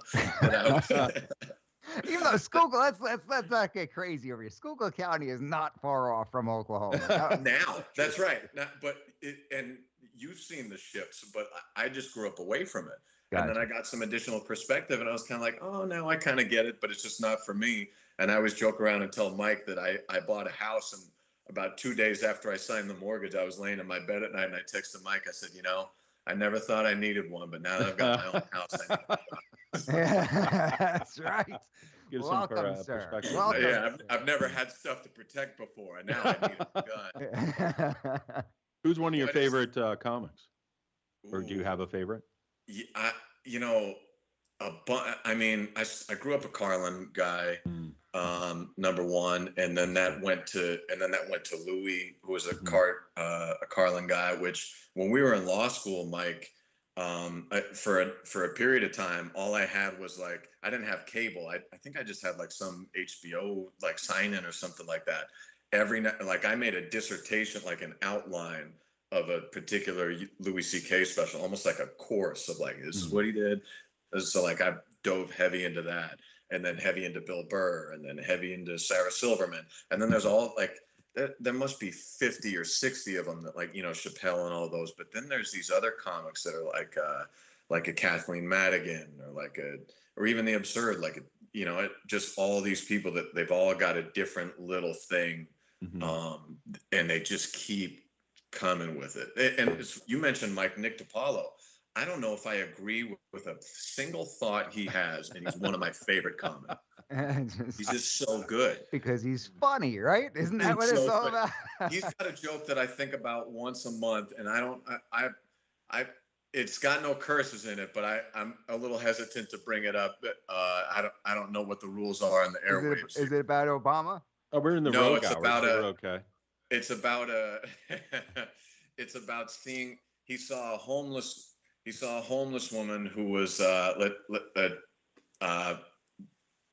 well featured, and said, that's real, because that's got to be real. He goes, that's got to be real, because you know how many Pepsi cans it would take to pay for that.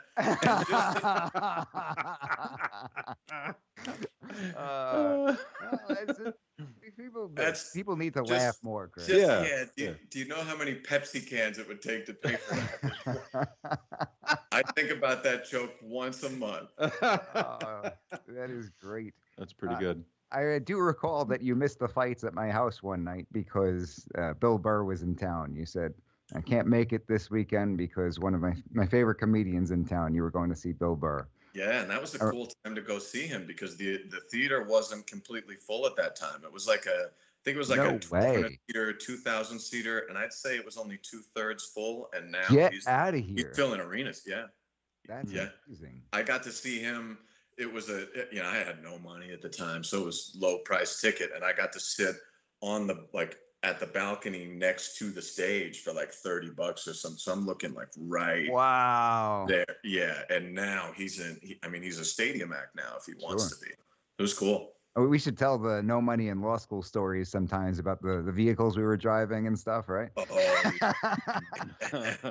yeah. I know you got to get to your set and everything like that. I would love to have you back on the program for a long form interview where we get that'd be great. more into, what the way you grew up and how you ended up pursuing the career and how you ended up pursuing comedy. Would you be into that?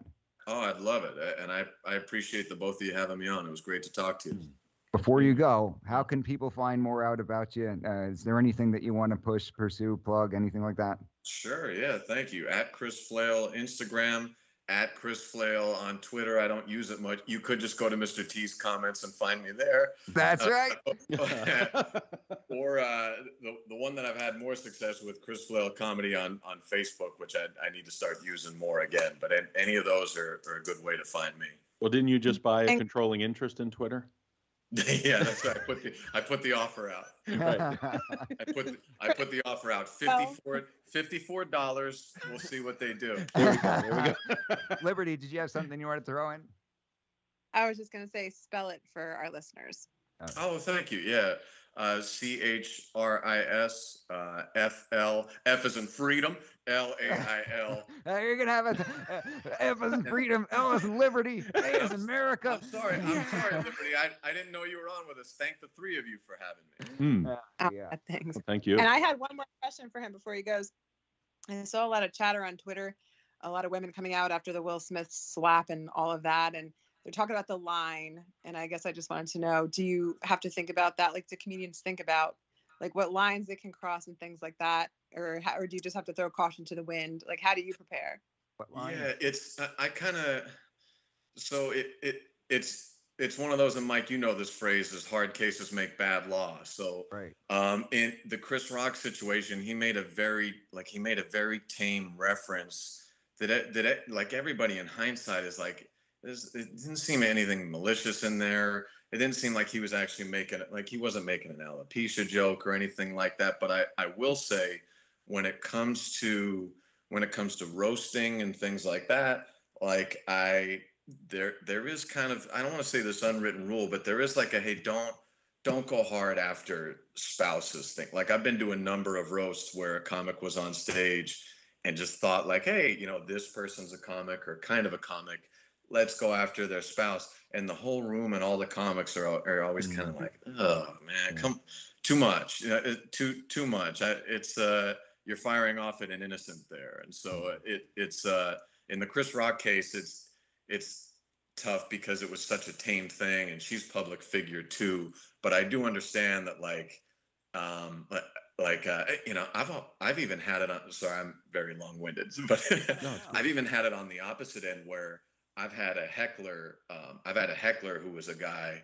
I've kind of had to learn my way to sometimes take my foot off the gas pedal, because one time I had a heckler where I went in on him hard and embarrassed him in front of his wife.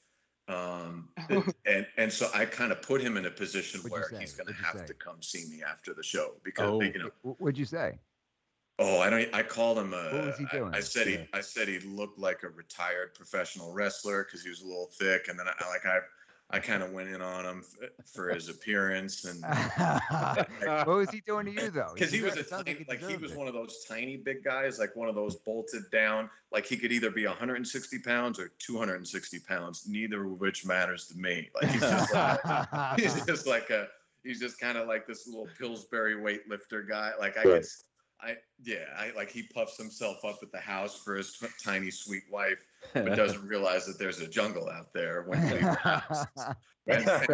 I was talking about it, but I pushed it so far. I wouldn't dive into making fun of his spouse. She did nothing wrong, and that's not a good thing to go into anyway. But I went after him so hard that, to save face, he had to kind of make a thing go on. So sometimes, even if you feel justified as a comic, for the sake of the room and the sake of the night and the sake of just kind of your personal space after the show, I've had to deal with that myself, of like walk the line of like keep them on track here a little bit. Did he approach you after the show? He and about 40 other people did. Oh, 40 people. It was a big group, and they were all together. Chris is So also I went a in at ninja. these two, and he came up with his friend afterwards, and they were doing that thing where they were making trouble. They didn't want, like, they didn't want a thing, Right. but they kind of came up afterwards, and I was like, what do you guys need? And like we kind of had this weird tension, but because those two were kind of jawing at me, 4 or 5 of their buddies saw it, and then they kind of crowded around, so they're feeling a little bit more bold. And then all of a sudden, a dozen people are around me in this group, and then all of a sudden, maybe 20 some of them are, and then at the end, one guy in that group who would actually be a problem walked in and we almost we almost set it off, and I didn't want it and he didn't want it, and like we saw each other, he and I saw each other like 3 or 4 weeks after that. He was kind of in the room and he was in the back, and we kind of made eye contact and just kind of shook our heads, and we're like, we're okay, because it kind of developed into that point where, ooh, that's if that guy turns into a problem, it's gonna hurt tomorrow. And so it was that kind of thing. So I'm much more cognizant of my comic takes down heckler thing. Mhm. So I'm sorry, Liberty. I hope that somewhat long trip around the block. I hope that addressed it. Absolutely. It actually makes a lot of sense. We want to hear more war stories next time you come on. Yeah, Oh, that'd be great. I don't want to make any dynamite vest jokes or anything like that. You pulled it off, and all the 40 guys had to run away. They learned their lesson. It was at that moment. That's right. Well, thank you so much for joining us. We'll let you get to your show. Check him out, CHRISFLAIL. Check him out. Thank you so much for joining us, Will. Thank you very much. I'll talk to you all soon. All Thanks right, for the take it laughs. Thank you. Bye. For those of us just tuning in, you're listening to Mike G in the Morning with The Law Matters, only on the Freedom Station, WFYL. Maybe I'm a little biased, but I really enjoyed that guest. No, he's good. I really He's great. did. I really hope to have him back on. Yeah. Do sort of a long form thing. I know he had to get out of here. I hope we didn't make him late for his performance. Mm-hmm. Well, when we have the I roast like- for Russ, he can come back too. Oh, that would be phenomenal. That would be phenomenal. Russ- The Hired roast for on. us. Russ, the producer roast. We should have the roast everybody line up. Everybody line up. DeBello, Right. your turn. Go. Yeah, he can do the 2-week-old roast. You know. Oh, we gotta wait 2 weeks, man, You gotta wait. before I bring it up. He can Gotta come be 2 weeks. patient, guys. Mhm. Good deal. It seems like the Mike G in the Morning family is into the guests. Here's what we're going to do. That phone number is out there. If anybody wants to call in, they can go ahead. Philly Chris, I need about a 5-minute break. I had Okay. to pop into the studio directly from the office with Yeah. seconds to spare. Sure. I'm going to go ahead and do a quick wardrobe change because I'm sweating through these shirts and everything like that. So just give me a good couple of minutes, and then I will take the reins, have somebody right. call in. Let's see who will call in. Yeah, sounds good, brother. We got the number back up on the screen there. Can everybody see it? Mhm. And 484-4991. there we go. Let's see if we can get somebody to call in. That'd be fun. And I Let's wanted to get a say real quick caller. about me dialing 911 by mistake, and it actually dialed through my pocketbook. Oh yeah. And next thing you know, and the person picks up, and it's 911, and I was like, oh my gosh! And the thing I think of, this is illegal. I'm gonna get in trouble. Well, There's no emergency, and they were like, oh okay. They're like, that's okay, just hang up. Then we're not gonna come there. I'm like, yeah, don't come. they didn't call you back or anything. Well, I've heard of people calling and Well, I hanging talked up to them. because like, oh, you did. Okay, yeah. Yeah, well, because the guy was there, and I was just like, oh my gosh, like, and then I was thinking that's illegal. Right. No, well, I don't think it's illegal, but unless you're doing it on purpose and then you're Yeah, I making think stuff if it's- up. But yeah, I know what you mean though. That's good though. No, I've heard of people calling and then they hang up, but then they'll call back and they'll be like, is everything okay? I've even heard of them sending people, like if you call and just hang up and they call you back and you don't answer, because then they have sort of an obligation. So I think you're better off talking to them, like you just said, Liberty. Yeah, So. I'm kind of glad when they do that, because I've heard of hostage situations or something, or Yeah, kidnapping. stuff like that. Right, Say exactly. So, yeah. Mhm. Yeah, hold on. I'm going to call 911 and hang up. Give me 1 second. You're about that SWAT team, man. Right, exactly. Yeah. Mike will have to bail you out. Yeah, right. Again. Yep.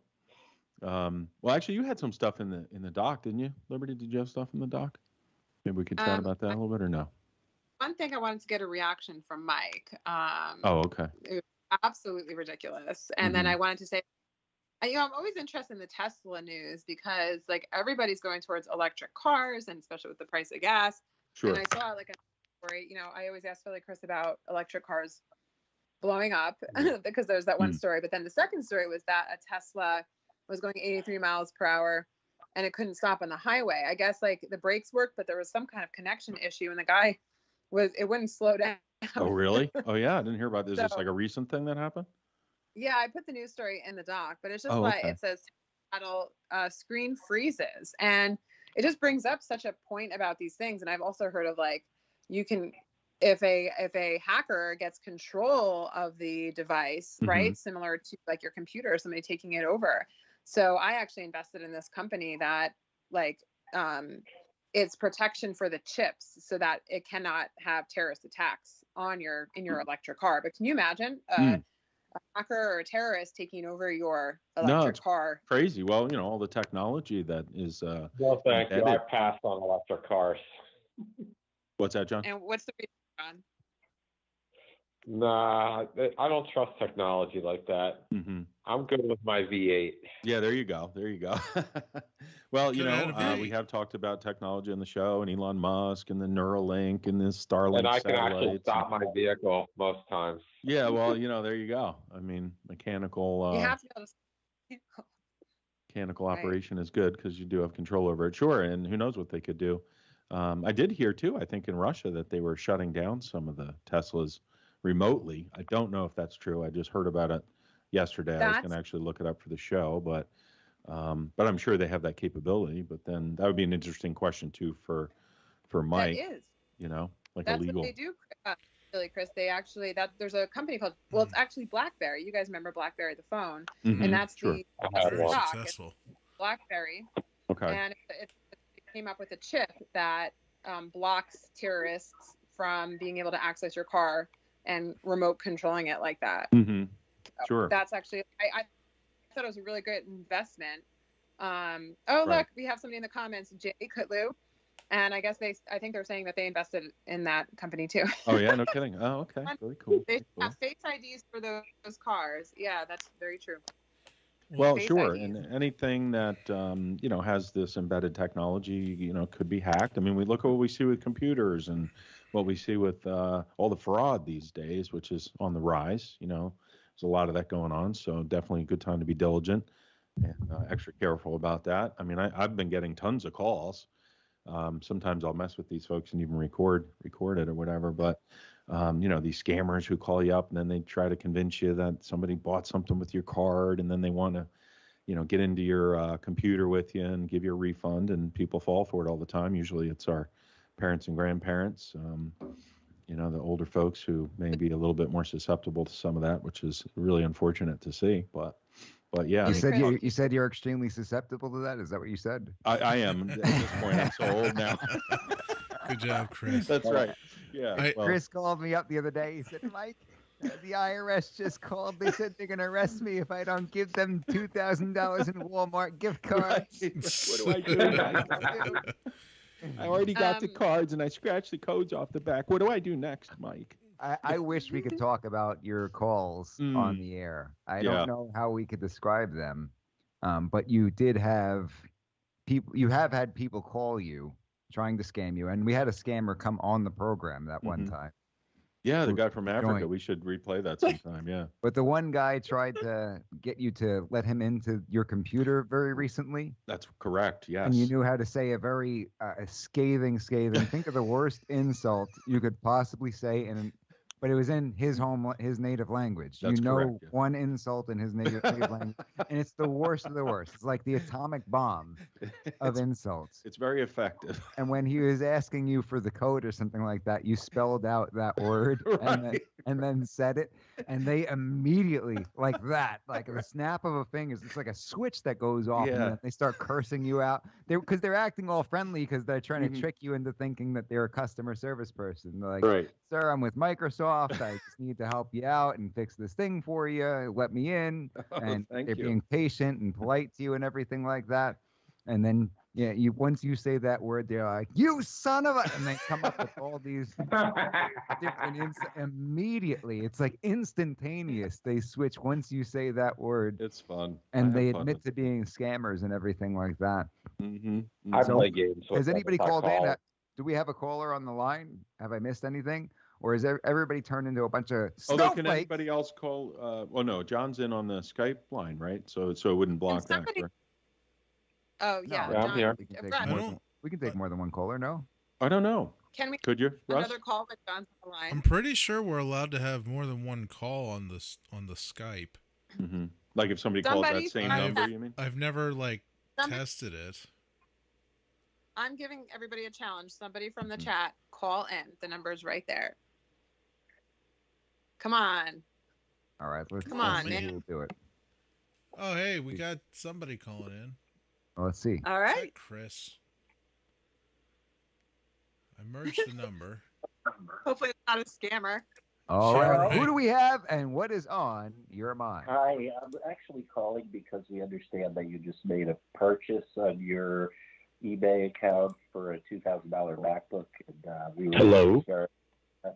Who do we have, and what is on your mind? Hmm. It's Brian Harper. How you doing? Oh, we've got Brian. Are you trying to scam us? Is that what's going on here? Yes. Yes, I am. Uh, Hey, I Brian. have some beachfront property in Iowa I'd like to sell somebody. I'm interested. Go on. Tell me more. So, Brian, how have you been? I was just telling somebody about you the other day. We were talking about the program, and I said that they've got to check out the episodes that you joined us to talk in detail about not knife fighting, right? That's Mhm. the misnomer. Yeah. Yeah. Edged weapon techniques. Is that is Mhm. that the way to put it? Yes, it is. Very good. So what's been going on? What's on your mind? Well, I have a few things. I don't know if you saw during your one jam session. We were talking about StreamYard, where you can have guests on virtually. Okay. Oh, We're going to take a look into that. through the It's- stream. It's a program. Yes, Stream. it's a streaming program. It's just StreamYard.com, Cool. Gotcha. and Is there you a- could have guests on without them being in person. Oh, that's pretty cool. Is it Brian, do you know if there's a delay? Like, so if we're playing a song and somebody wants to join in the jam, can they join in virtually? I think it's you can check out the app and see if it'll work with what you're doing. Okay. But Okay. you know, it's just the kind of collaborate. It's like I think it's originally was like a karaoke type of tool. Mm. Really? That's Yeah, pretty interesting. but, Maybe if you have some kind of like an audio interface to deal with the latency, that's Yeah, what'll maybe. help. Yeah, Yeah. I think so. You know, that's always a concern with that. We'll get our sort of thing. producer to test it out. Yeah, right. Um, So we'll have an answer for you yeah. by 2027. Well, I was just thinking, you know, I put it in the chat earlier, you know, was he really the best candidate for the job? Was he like the fastest caller? We did a He was contest caller on number that. 9. That's right. Caller Yeah, number well- 9. Your name is Russ, and you're caller number 9. Hey, Russ would only be caller number 9 if the calls were 9 hours in between. That's how we call caller number 9. It would take a significant amount of Right. effort to be the caller number 9. So. Right. I heard that Russ got a new gig though. He's going to be doing advertisements for My Pillow. Wow, that's actually That's good. That's. that's an amazing idea. I wonder if CB can put that Brian. together for us. Maybe Mike Lindell will be a saint and take him off my hands. Right. Yeah. Yeah. Well, you know, Brian, if I'm sorry. oh no, on one of the live streams, I think you said that you had a background in music or singing. Is that Yes, true? I was in tour choir for like 15 years. Oh. Choir, tour choir. So for your Yeah. cover band that performed, were you the singer in that band? Yes. Wow.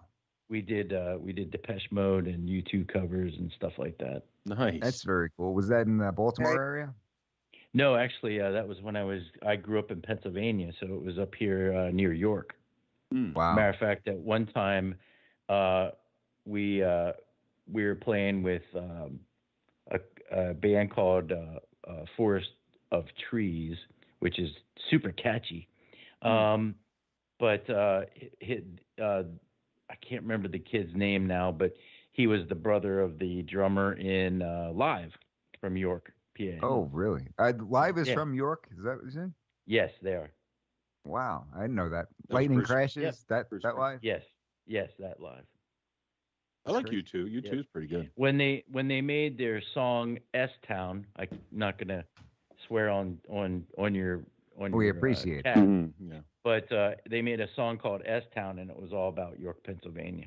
And if you've lived there, you know it's about York, Pennsylvania as soon as you hear the song. Oh no!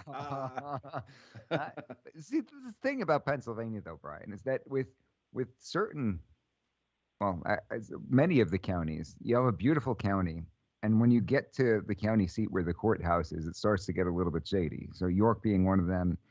Yes. You know, downtown Lancaster. Well, I guess- someday, I'm sorry. Well, you think about like most of these counties, even like Montgomery County, going down to Norristown, Sure. it gets a little more high crime, you know? Yes, Especially that's now. true. Especially Someday now. I'll tell you my my cop story of 4 cops that I was teaching at one time when I was younger, and what came to light. They were York County. They were York City cops, and I'll tell you that story if we get together sometime. If I run into you at the cigar shop again. This is an I'll, off-air story. Is that what you're saying? Oh, an off-air story. Well, yeah, I don't know. I don't really want to tell it on the air, but it's an interesting story because I was shocked. And they just talked about it like it was nothing, you know. Interesting. And yeah. So when are we so- having cigars then? Yeah, if, I if don't everybody know, pays because- $100 for Brian's new book about this story, you guys Now, somebody comes to town and doesn't tell me that they're at the tobacco company. Uh-oh. No, and he got the name wrong in the video too. You called it the Humidor. Yes. Yeah, he called it the Oh, no, humidor, I which was is just saying Kingsbury. from the humidor. Oh, you were I- in the Yeah, in the Humidor. He was Oh, in the you were yeah, he was right, but He Yeah. was in the Humidor. I was he yeah, was. right. I thought you were saying the store's name was the Humidor because there is. I think we mentioned the name, but I didn't Yeah. know if I should put it in the Down video. in Maryland, although there's a place they were called cool. the Humidor. Well, is yeah, there? even in I think up Feeney's the place. Famous Smokes they call it the Humidor. I think Famous Smokes up Yeah. Yes. northeastern Pennsylvania. But yeah. So North- I mean, you know, Chris came out of the closet a long time ago. But he was in the Humidor. He was in the Humidor. There you go. Right. I've talked about my high school boyfriend a few times on the show. Right. So. You guys are something else. So anyway, and on other news, our friend from the Dust Channel. Yeah. I have a person that I kind of inadvertently occasionally follow on Instagram, and I respected her a great deal because she has pretty significant knife skills in a system called Picchetti Tertia, and who would show up? She was kind of I don't know, butthurt over some of the people hating on that guy from Dust, from the Detroit urban self-destruction. That she had him on. She had him on as like he just popped up in one of her videos. Oh wow. Okay. And I was just like, oh my God, this immediately kills her credibility with me. Gotcha. Because, you know, it's just and She was every trying to time be I nice. see She him- was like trying to be nice. Yeah, well, she was trying to boost him up, I guess. Gotcha. Oh, You know, okay. 'cause everybody was kicking him when he was down. So, you know, I just immediately kind of disengaged for a little while with her Instagram because of that. I was just like, oh no, you didn't just do that, did you? Right. You know, so I was just like, wow, that's terrible. You'll have to send us the Instagram. I want to see it now. I'm gonna check it out. Well, I'll have to send it to you in a text or something, and you can see it because he just pops up and he's in his full gear, and he does a terrible firearms takeaway again. But have we figured out? Is this guy serious? Have we figured that out yet? He seems to be. I think he seems to be. He's serious. Is he trolling all of us? Is he trolling all of us? I think he's serious, but not legit. I think he's serious. Yeah, he's serious. Yeah, because he's giving people information that will get them killed, right? Oh, I would guarantee that. You know, and just some of his stuff is unfounded because after we did that show, like 2 weeks later, I started going through all the videos, and we did the stuff with real, like the one shotgun takeaway. We did it with my real shotgun. Oh, okay. And epic failure. I mean, you know, unless you like double-aught buck in your chest. Right. Which, you know, is not, doesn't make for a fun day. No, not usually. But you know, you can wave at people through your you know, chest wall. Right. But you know, it just well, you know, learning martial arts on the internet, unless it's stick wang, which I'm a stick wang master. You know, it's like Sensei Ken. Like, he's funny because you know it's a joke. Yeah. But I mean, learning anything by watching videos is just not really a great idea, unless you're going to go meet people and like yourself and take some classes with you. Right. Well, it becomes a slippery slope. Yeah. So, I don't know. But it's really crazy. And then to depart from that, and I don't know if this is relevant, but I was kind of shocked today, and I don't know if this is something that you would talk about, but there was a survey done over the last couple days where they took a survey to see how many people agreed with some sort of tuition forgiveness. And 67 people said yes, and 29% said I don't know. The 67% said they believe in some kind of tuition forgiveness. And I'm just thinking, like, okay, so now tuition goes to like $500,000 per semester or something. But I just found that interesting, and I didn't know if, you know, because it's semi politically driven, obviously. Sure. But you know, I was just surprised that, and I didn't know if anybody wanted to weigh in on that, but it just seemed kind of interesting to me on that.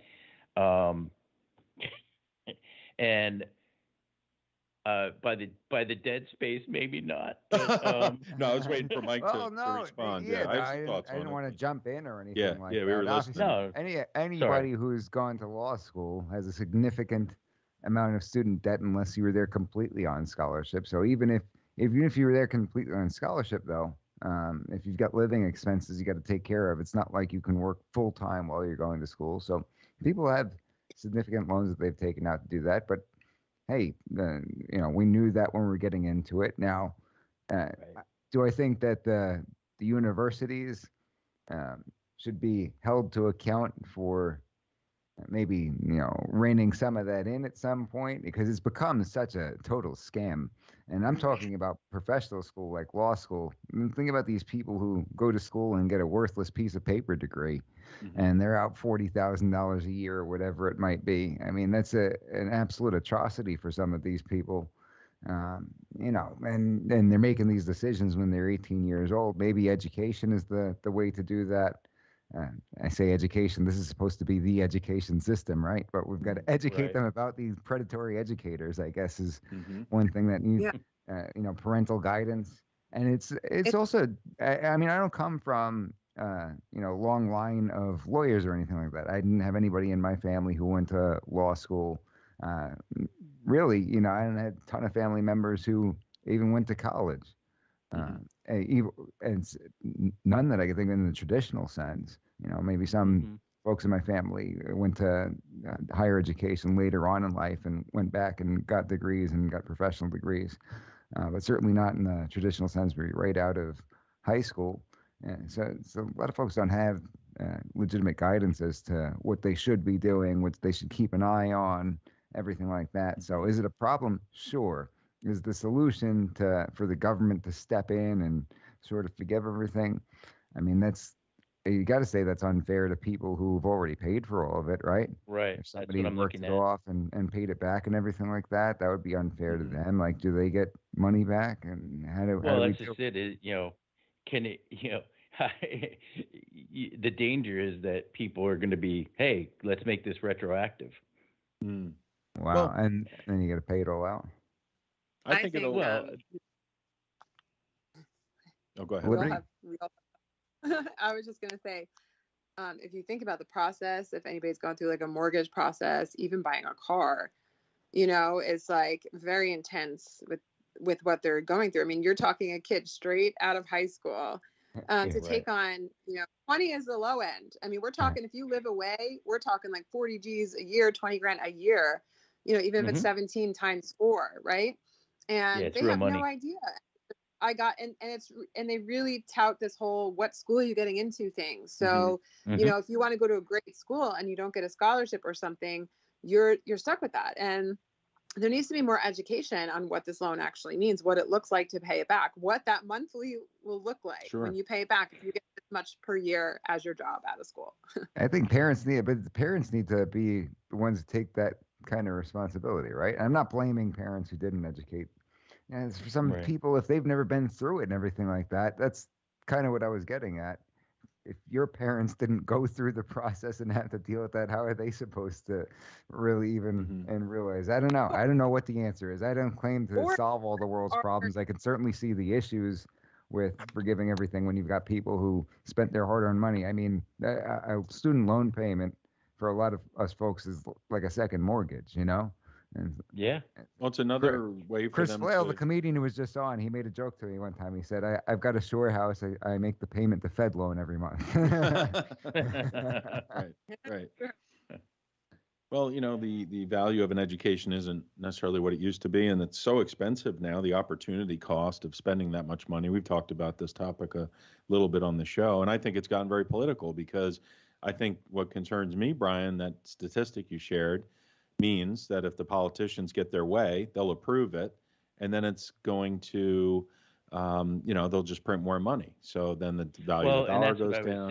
Yeah, that's what I was saying in the chat. I was like, we're gonna need that revenue from the billionaires to pay off.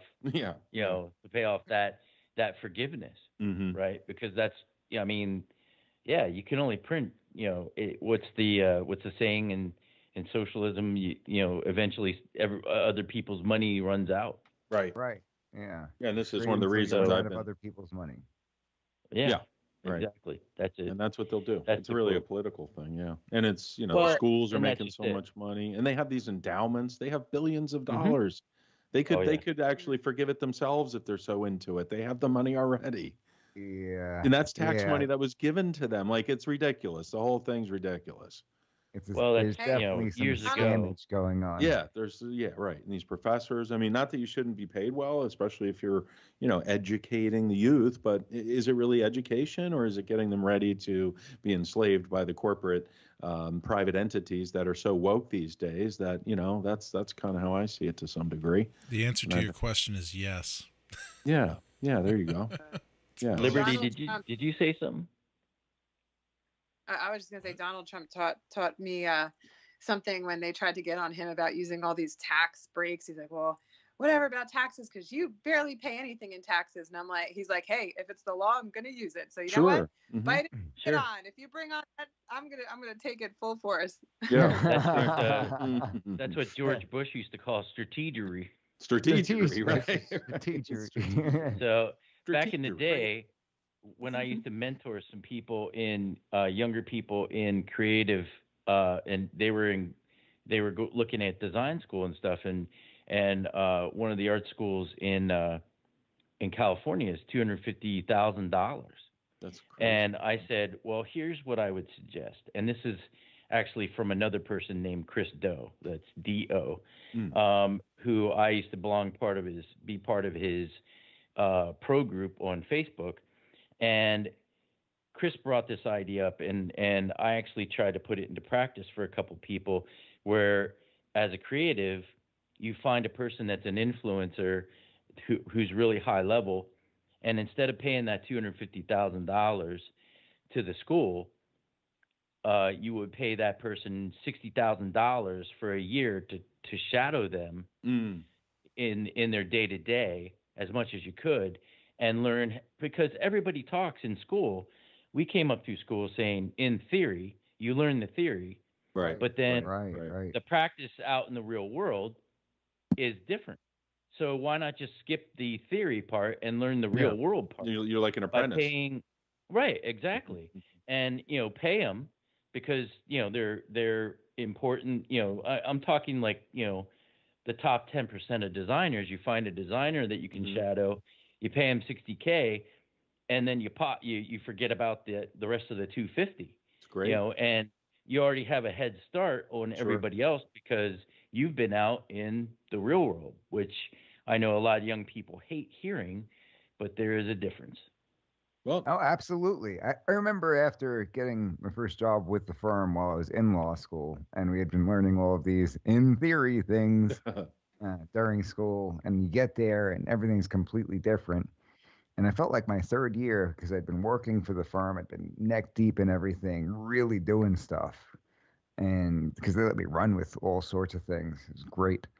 And you get back to school and you listen to these professors who haven't practiced law in 20, 25 years. And they're saying, A, B, and C happens. And you're just like, that is not at all how it works. Not even close. Where are you getting this from?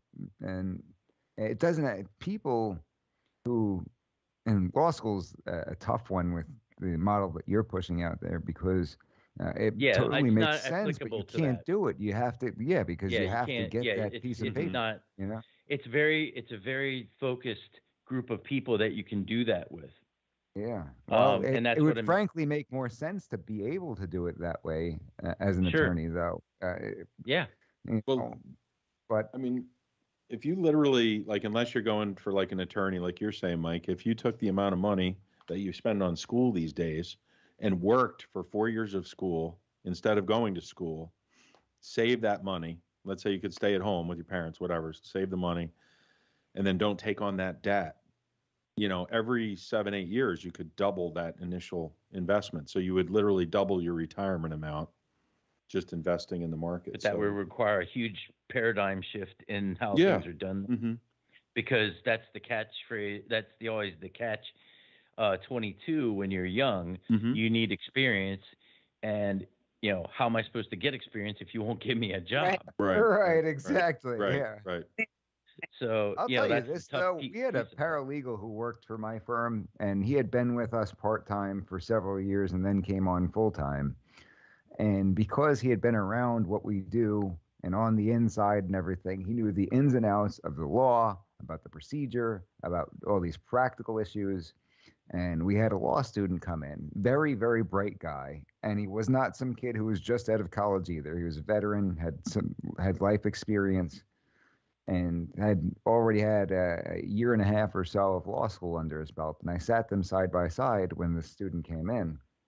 And keep in mind, the paralegal has not gone to law school. He's got a college degree, but he'd been to the School of Hard Knocks with Mike G's firm for 4 or 5 years at that point.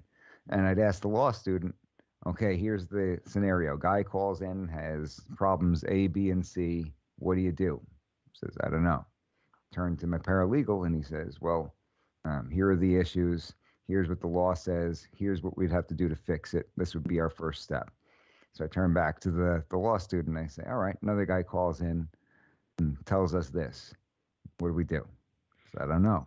I look back at the paralegal. He says, under this law, this is the problem, and this is how we would fix it. This is the type of petition we would file. Here's what we have to do in order to get it together. And just had all the answers for all this stuff, even though he hadn't sat a day in law school.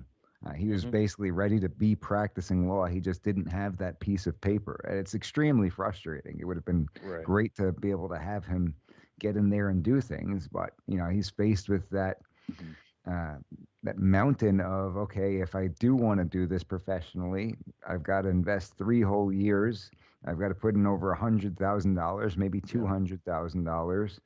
Sure. And then I've got to really be sure that this is what I want to do for the rest of my life, you know? Right. That's the sad thing about it, is I think it discourages Right. a lot of people. But Well, you're going to get a job you need. It's that old thing where one thing perpetuates the other. I got to get a job so I can pay off my loan. right. You know, and if you didn't have the education, you wouldn't be able to get the job that you need.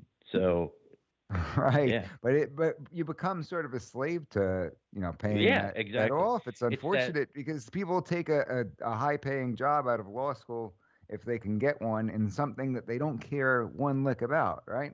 exactly. they become There's no a- passion. Yeah, they get a big. I'm going to represent banks on foreclosures because this is what's going to help me pay my student loans back and everything like that. It's like that old '90s commercial about the guy that was doing cocaine. He was like, "I do cocaine so I can work longer, so I can make more money, so I can do more cocaine." Ah, And I don't it just remember was that one. it was a circular reference. He was walking around in a circular room. He was pacing around in a circle, and it represented the conversation he was having with himself. And it's just that's It reminds me of That's that infomercial guy that sold the all the products. What was his name? And he passed Ron away. He had, like, Popeil. he had the dark. Bill beard. Mays here. Bill Mays, right? Bill Mays here. Oh, Bill Mays. Okay. And there's I'm more. old school. Yeah, because he was doing that, and then I think he Yeah, had he a heart was. attack, right? Yeah. Oh, is Oh, that yeah. it? Yeah. Mm-hmm. Oh, I didn't Yeah. know that about That's- Bill. Oh yeah, he Pretty was sure. a Yeah. big cokehead. Mm-hmm. Wow. Something But he else. could sell Yeah. stuff. Yeah. It's almost Yes, like the he could. story that you hear about the guy who's fishing and the businessman comes over and says, "Hey, you should, start a business and do all this stuff so that way you could sit there and fish, That's yeah. the short version of the story, but you know Right. which one. I'm talking about. Exactly. Mm-hmm. Yeah. So Yeah. anyway, yeah. So I'm gonna bop off here, but you guys should, set some time aside to come up and That would be great. Yeah. hang out. Yeah. If not, hang out in the class in the morning and then go get a cigar in the afternoon. That would be Definitely. great. That would be great. We'll bring in camera crew and everything. Is that okay? That works. Let's do Sounds it. good. All right. Already Thanks, cleared Brian. it. Already cleared it with the owner of the dojo, and you guys will That's be awesome. welcome. Yeah. That'd be great. We'll That's bring great. Ross. We'll too. set it up. You have a very happy Easter, Okay. Brian. Thank you. You do Yeah. the same. All right. Bye, And Brian. real quick, I just wanted to say I am very thankful that Philly Chris did not die. Ah. So it's It's the picture on the urn. so, well, Prepared. I'm talking about a couple weeks ago. He was talking about the tree.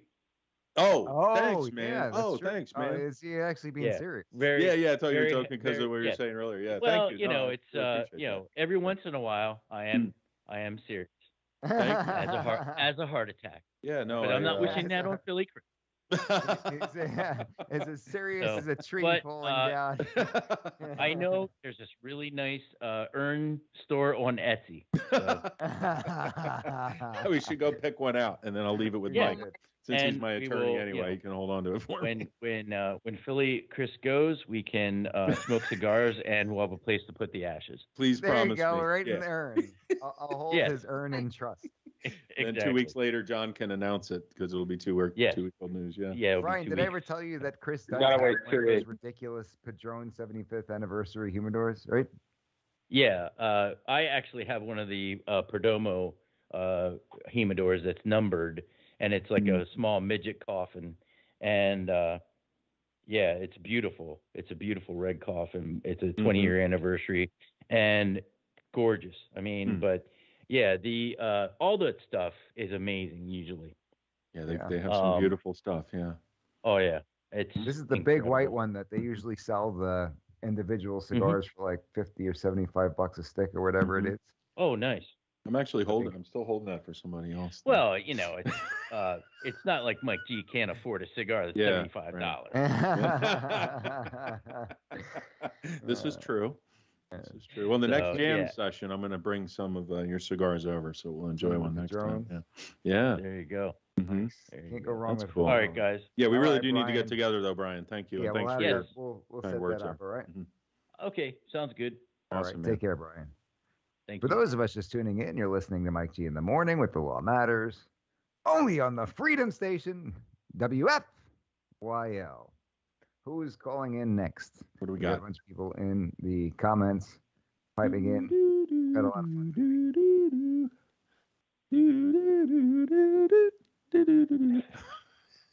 You're Russ, gonna you give us have a that number up there copyright. still? Russ? What? Is that number up there, guys? What's up? Yeah, I can put the I number think up. it's like, yeah, put the number back up because now the line is open. The line's open, ladies and gentlemen. Call in live 484-429-9110. The number is 484-429-9110. Call now. Operators are standing by. And you can Bag as of bees. as you want. You can be But- as serious or as silly as you want. On But this show. wait, there's more. If you call now, yeah.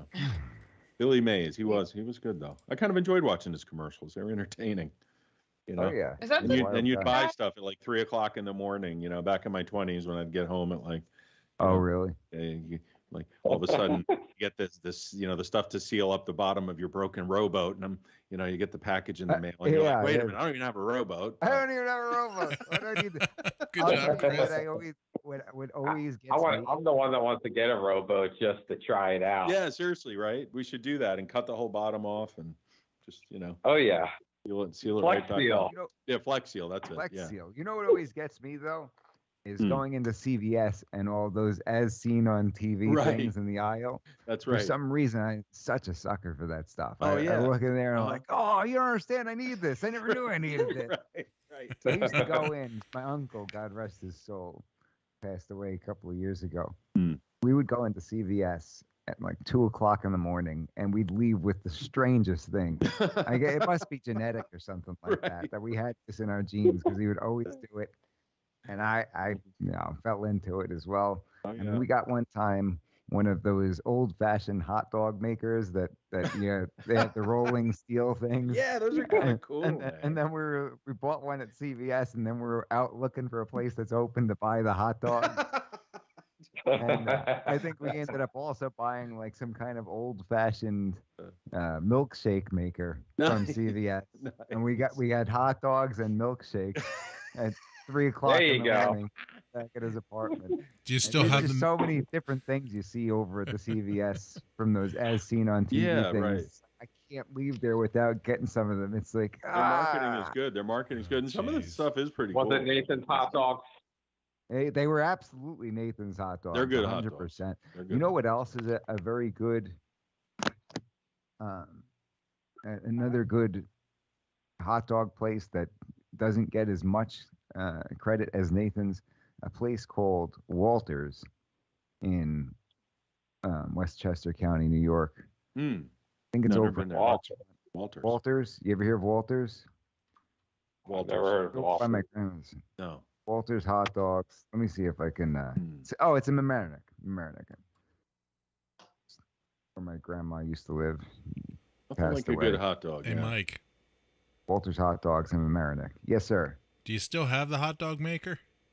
I do not. It was Oh.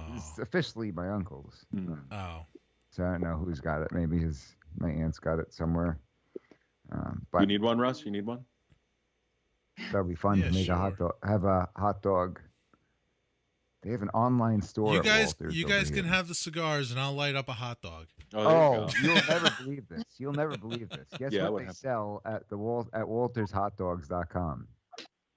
Did they A sell hot No, dog that maker. sounds like a party. Did they sell Hold on. that? I'm Cigars, gonna give hot everybody dogs. one guess as to something they sell that would be very interesting for this program. Mustard. Walters Mustard. Oh man, They sell Walters Oh. Mustard at WaltersHotDogs.com. We've got to make our own Mike G in the Morning mustard. Yes. Our fans are dying for it. Hmm. yes. Mike G in the Morning family is dying to. Let's do some design work on that. Best Maybe we could mustard on the reach out to planet. How CB. Where's to CB been? I make haven't seen How CB do in we the find a comments. mustard maker? Yeah. Do you know the mustard man? I'm sure. You have to look into this. Yeah. Mike G mustard. Mhm. And I then always get like. your- I always want to find. I always want to make the perfect egg. So those infomercials always get me about like eggs. Like they always have like Mhm. this special egg and like, Yeah. There is some cool Oh, stuff, especially for the kitchen. I'm a sucker for little gimmicky kind of gadgets. Yeah, I like gadgets. I have Yeah. one now, but I never opened it. I just have it. Oh, geez. Hey, guys. An egg. I might have a problem here. What's that? I searched in the Google how to make mustard, and it auto completed to mustard gas. If the FBI shows up and I don't Yeah, answer, some guys in black suits. You finally did it. You finally have done it, Russ. And if they call me, he's like, "Oh, cool, Mike G." No, my lord." And it's we're like, the "Oh no, Google's that dude fault." definitely, whatever you're looking for, Right. whatever you're investigating for, he totally did it, guys. He actually Sorry. talked about it on the air and Yeah, said he was totally, Actually, totally. no, did it. wait, I Russ, have a lawyer. Right? He ate a bowl of mustard and then he had gas. Oh, no. And DG's gonna get on you for that one. Oh, I'm looking at these as seen on TV products. They got some good stuff. you gonna buy TV mustard, Mike? Oh yeah, Brian Harper just commented the pocket fisherman and the Hebrew. Oh yeah, Remember that thing? I definitely had one of those that my uncle gave me. So I'm Mhm. pretty sure he What is bought it at this? CVS. He gave it to me one day. I was leaving for a baseball trip. We were going on the road, and he was like, "Here, you go. Look what I got you." And it's like, I'm like, what's this? In case we like come upon a creek. Yeah. Keep it in the glove box. You never If I know. get to the hotel in Georgia and there's like a place for me to fish while I'm Right. If you go off Brian, off the road on the look at Schuylkill, you can fish. Brian Or opened you a can do it case. off season. They won't know what you're doing. Yeah, there you go. What else? Pocket fish. What else is one of the as seen on TV things? What about there's something called the Nutri-Slicer. Is that like the slap chop? Remember that thing? Nutri-Slicer. Oh yeah, I know what you're talking about. Um, It slices onions and stuff super fast. Hey, yeah, that's right. Oh yeah. The I mean, you skin definitely need peels your right onions off. speedy. See this tuna? It's boring tuna. Just throw mustard. It just could throw use some mustard in with chop. the onion. Right. I'm Vince at the slap chop. Oh, Is this jeez. this laptop? That's not the guy who died, is it? Am I confusing the guys? I've always wanted to slap things and have them become chopped. They have an app I did- apparently, as seen on TV. App it looks like. Slap really? chop. Yeah. That's what Oh, Will that would Smith be- did to Chris That could be Rock, dangerous, right? right? Slapped him in the Yeah. chops. If you were my friend, you would not have told me that. I'm sorry. I'm sorry. And they always have like the workout stuff, you know. You remember in the end of The Jerk where he's just laying in the street and he's got like 3 of his possessions with him? I got this and my thermos. That was a good movie. Oh my gosh. Hysterical movie. I If did you pick- go back and watch that, I- though, a lot of those jokes they would not be able to get away with. Today. Probably That's not. the Yeah. comedy probably thing. not. Yeah. Some of the funniest jokes he could not get away with. Yep. Absolutely. No, the times have changed, and the jokes are different. Yeah. What Not else? sure if Mike wants to get anything, but I did put something on the top of the doc that I want Mike to respond to. Go ahead. Tell me about it. I'll bring it up. Well, you just got to watch it. Oh, it's a video? Cool. Yeah, I want you to watch it.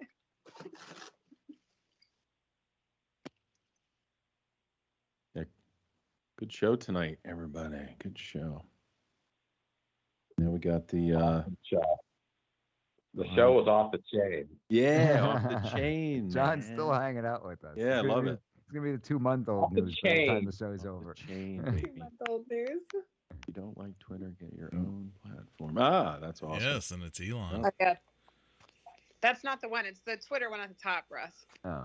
Oh, okay. So I funny. thought that was old because it was The View. We talked about that like 100 No, years it ago. says no. It says for Mike response. Like response.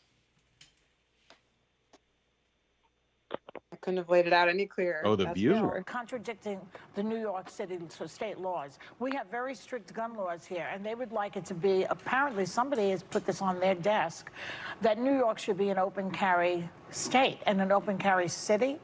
With all of the density in this city, they want people running around with guns. People, middle-class people will be leaving in droves if that happens. They will. And Oh no! The people Supreme believe- Court is Ah, thinking. shut up, Joy. The The best part of that clip was John's good response. law-abiding citizens Best are going part to of be that allowed clip to was have when it guns. ended. Whatever will we do? And they're just running. Everybody's running around, Mike. Like Running around with guns. Just running. Oh, around. guys, guns are practically scissors. You shouldn't run around with them. The guns in the girl legs and run around themselves too. Oh no! That's how you can tell people are carrying. They're just running, They're frolicking, running around with guns, running amok. frolicking through the city. Look at me, everyone! I always I've go got a frolicking with my gun. M16. Yeah, I could totally remember see we were that. talking to some guy said something to when I was out in Oklahoma, Mhm. and I was hanging out with a buddy of mine who's from California, and he was a veteran. He was in the Air Force. He was in law school as well. And this old guy asked where we were from, and we said, "Oh, we're TU law students." And he was like, "Oh, where'd you come from originally?" I was New York. He's like, "California." And the old guy was like, "Well, let me tell you something. You take your East Coast and West Coast values and leave them at home because we don't want them. All you Tulsa students running around, running amok all over the city and trying to change our values, we don't want them."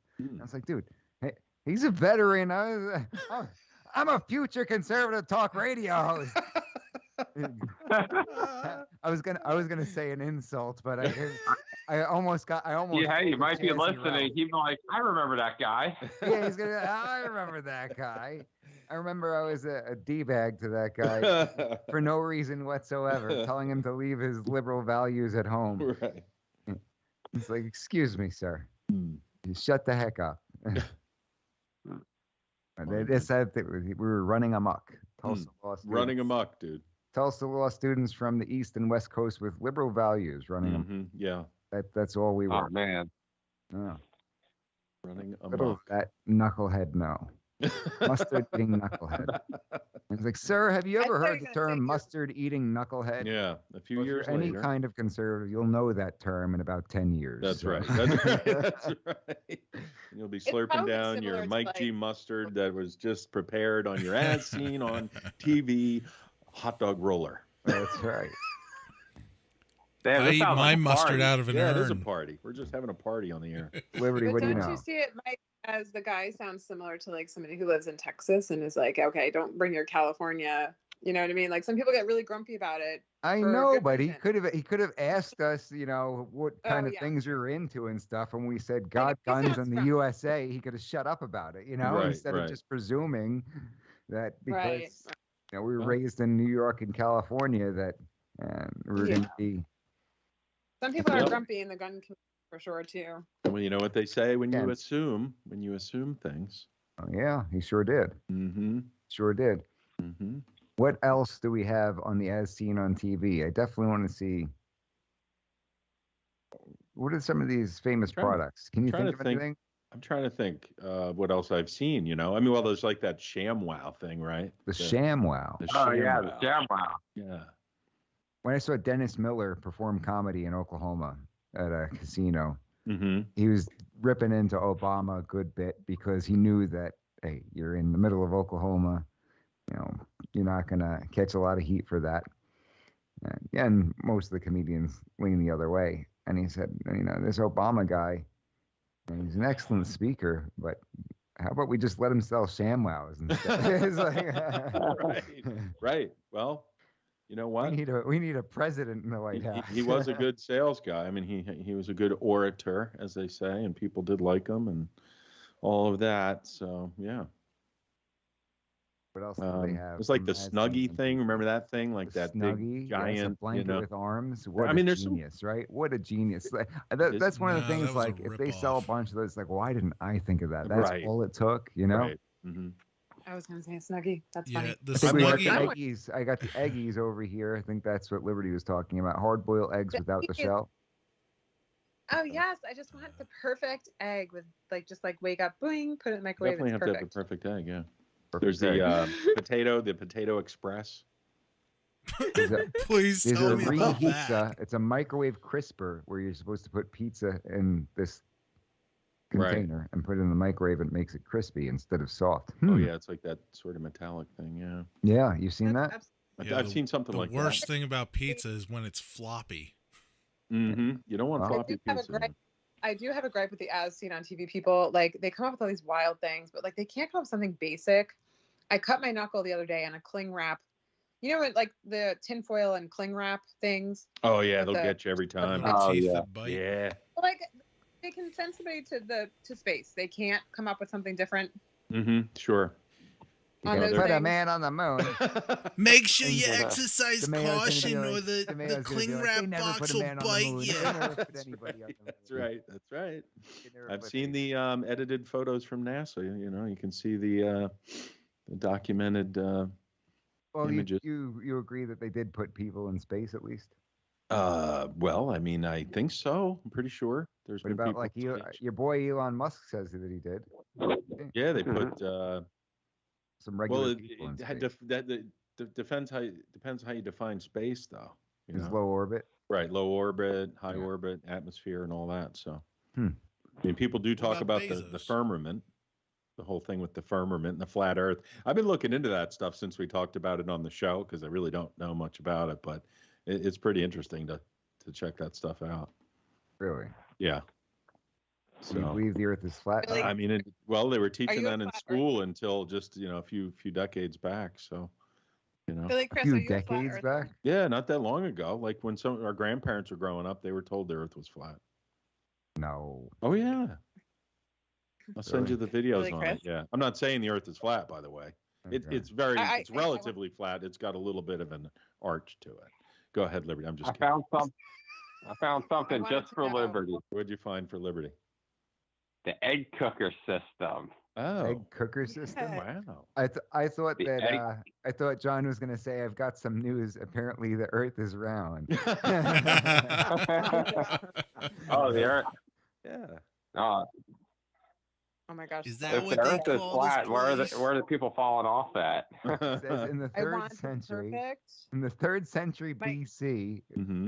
DeMayo. I don't know how. Philly Chris. Yeah. I'm not sure. Okay, we had too many Chris's on the program today. I'm sorry. There was a lot of Chris's. Yeah. Philly Chris. And by a lot, I mean two. But it says in the 3rd century BC, Hellenistic astronomy established the roughly spherical shape of Earth as a physical fact and calculated the Earth's circumference. Let's say it again. Apparently, the 3rd century BC Okay. Mm-hmm. is when they started saying that the Earth was spherical. Gotcha. I don't know. I don't know much about it, to be honest with you. I've just sometimes I. You're saying that let's see. Chris is saying it's not flat. It's like slightly. In the early curved. 19th century, I mean, the I'm pretty flattening sure it's of the round, Earth but was determined to be of the order of 1 out of 300, the modern value. So maybe we should have somebody on about this. a That'd be practical an interesting guest, demonstration. right? Yeah, of the let's Earth's- call Columbus. Now there are some compelling things I have seen where, if you were to look at the geometry of the size of the Earth, I think it's roughly like 24,000 miles around, and you calculate the angle over water, because with water, obviously it's got to be level, like over the ocean or the Great Lakes, and you can calculate out at this certain distance the change in the horizon. So, for example, if there are skyscrapers that are 100 miles away, you shouldn't be able to see them. You know what I'm saying? And there are people who have posted things about that, but I don't know much about it. But it is kind of interesting, their argument there, because you can see some of these structures that really, with the curvature of the Earth, they're claiming you shouldn't be able to see, because if the Earth is a ball, then you can't see things on the other side of that curve, right? You know what I mean? Like if it's over here. I can see everything from up here at the North Pole. Well, that's true. I look and down to then my unless left. you're, There's China. Yeah. Look The over idea to of the us right. all standing on a ball always freaked me out. But It's fascinating. You know what's interesting though? if It's there's somebody standing on one side of the world on this side of the ball, and somebody else standing on Right, this side of the sure. ball, Mhm. just like hanging out, like walking on the wall, basically. Well, there's still really not a great understanding of gravity. You know, they have these formulas, and science is always moving, but I mean, mass, you know, the And we're mass of the Earth. spinning around, right? Yeah, right. And we're spinning Around like a top, going around and around and right, around. Right. And you're spinning and spiraling around the sun, How traveling. have we not? You know. How have we not thrown up yet? I get sick on the tilt-a-whirl at the damn carnival. Yeah. I well, can't think I mean, of that. You know that gravity. There's what's a that, gravity. Liberty? Did anybody ever go on that gravity? Like looks like an alien spaceship when they go to amusement parks. That thing is scary. Oh yeah, when they do the centrifugal force slams you up against the wall. Yeah. Yes. Yeah. That's right. I know so many people who have been permanently messed up from that ride. Oh, really? Well, I was Yeah. going to say when we were kids, like a bunch of kids got hurt. I used to hear stories, and then they changed it where you're like, because when I was a kid 100 years ago, you could just move all over the place on that thing. But now I think you're like in a harness. Huh. What did you hear, Mike? Well, no, I know people. I remember this one guy who I went on the ride with. Like he got dizzy and had nausea, and it like messed him up for a long time. Like he couldn't be in cars for a while. Like a vertigo thing happened to him. Yeah, Sure, it was not just like for the rest of the day. You know, people go on all kinds of rides where the rest of the day you get sick, but it wasn't like that. It was something that stuck with him for a while. That's unpleasant. And I heard a couple of other stories of people that had some bad things happen after the fact from that ride. Fair warning for anybody. Yeah, right. No, it's a heck of a ride. Stay away from I went on it. I went back on in the it day. Yeah, I don't know if I go on it now. They're But fun. Yeah, I would. yeah. The gravity ride. What was I going to say? Oh, and the other thing is, do you guys realize how close we are to Russia? Well, Alaska is not far from there. Yeah. Yeah. It's Is that like what you're talking 50 about? kilometers. Sarah Palin said you could see Russia from her That's front right, porch, and that's everybody was right. like, "No, you can't. No, Well, her porch is really big and really you high. can't so, see it. yeah. That's not true." Right. Yeah. Hey, Rita Um, says she loved that ride. Rita is a wild one. Oh, Wow. ladies and Rita's on a gentlemen, different Rita. level. Yeah. Yeah. No, there's Yeah. some good So rides. so I guess Russia, a really big threat is the fact that we are so close, like the nuclear threat that like they're saying. You know. Well, they have nuclear subs anyway, so they regularly appear off of the coast. So if they wanted to nuke us, they could very easily do it.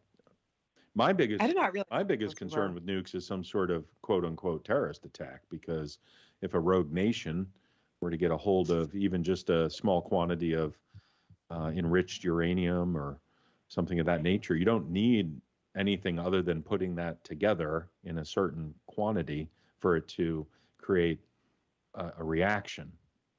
So it's very simple if you have the material. You don't We need had to that build one any. guest, Gary Wardak, come on, who owns that company.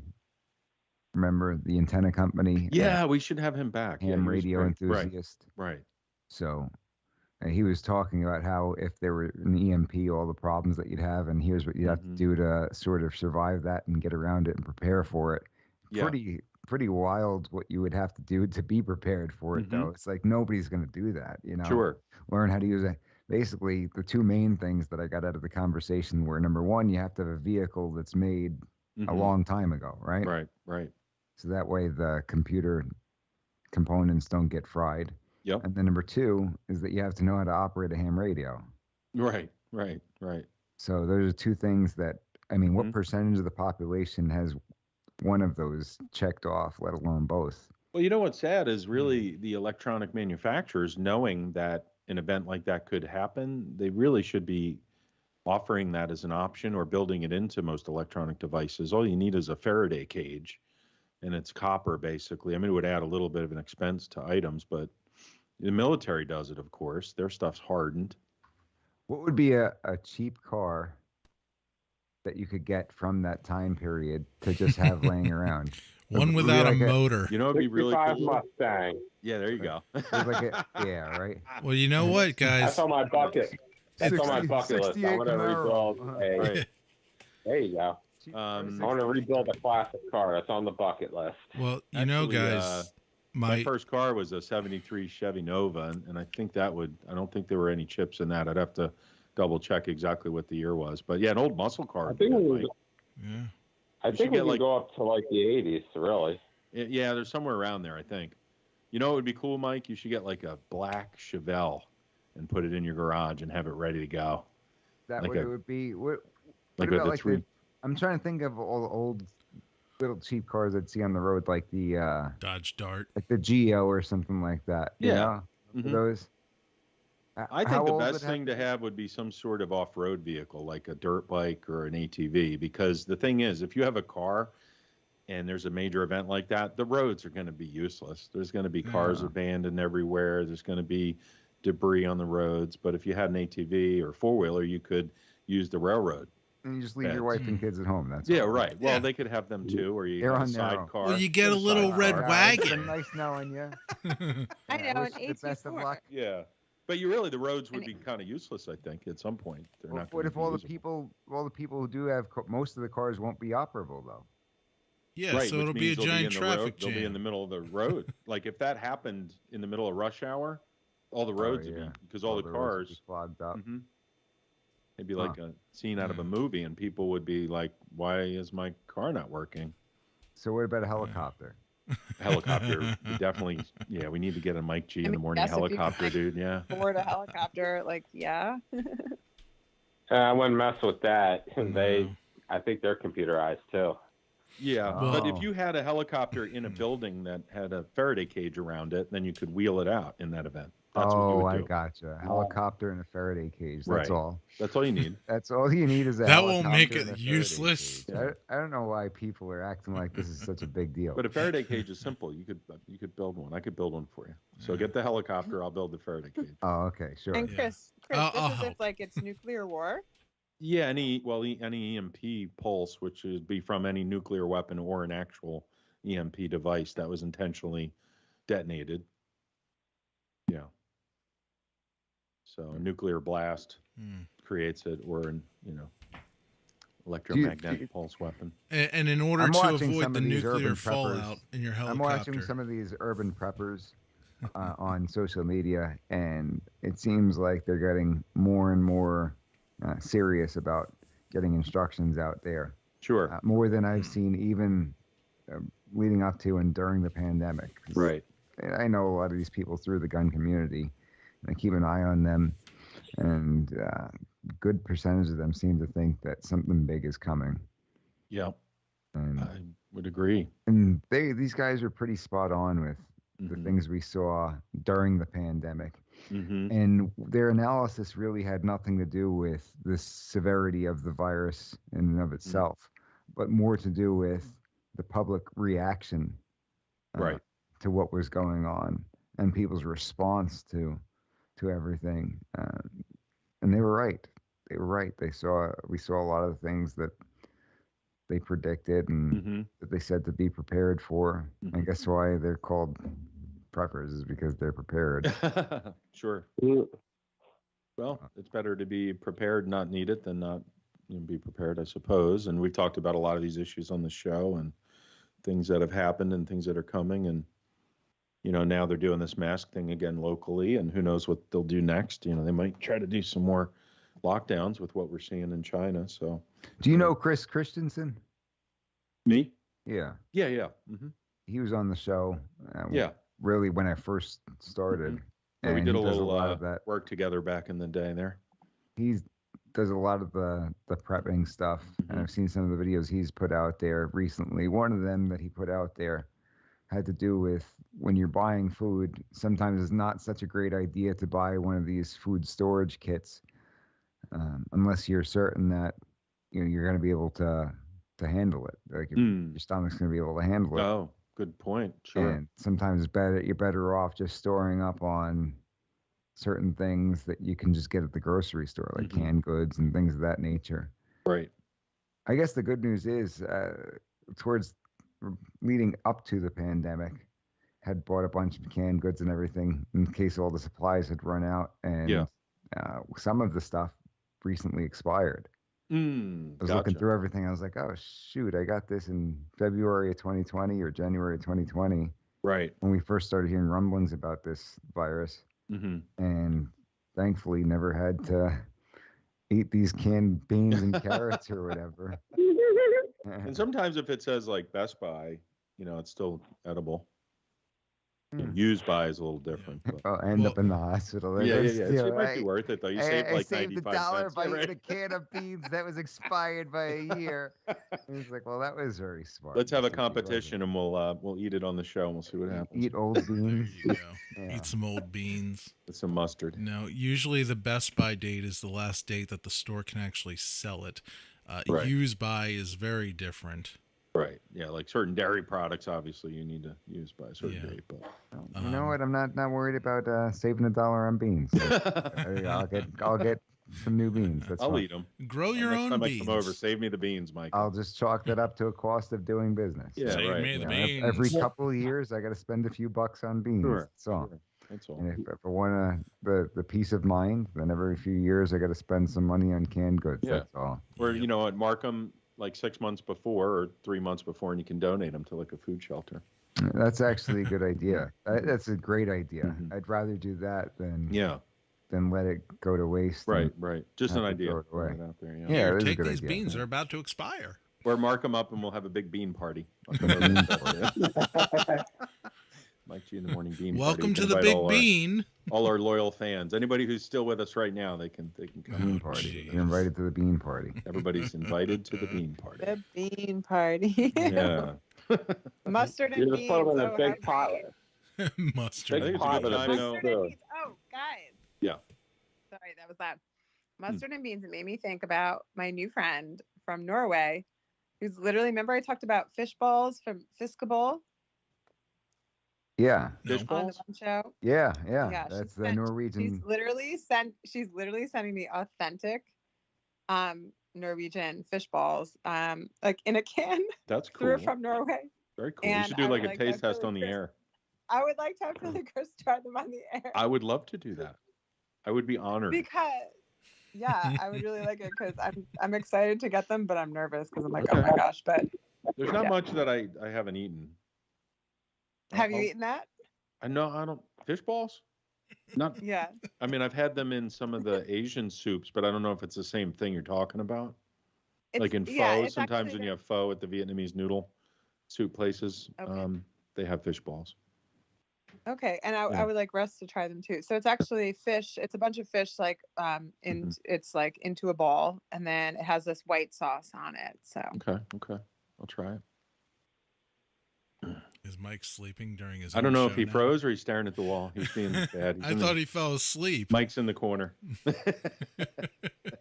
I freeze? I think you Harper froze for a said what I was second. Yeah. He froze just Brian staring at the Harper said wall. what- Mike G, would you try the fish Fiskebowl?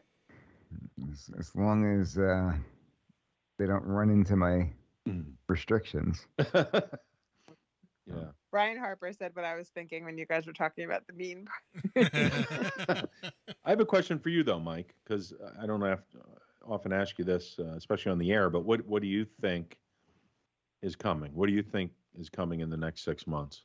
I got to map out predictions for the next 6 months. Yeah. What do you think? Yeah.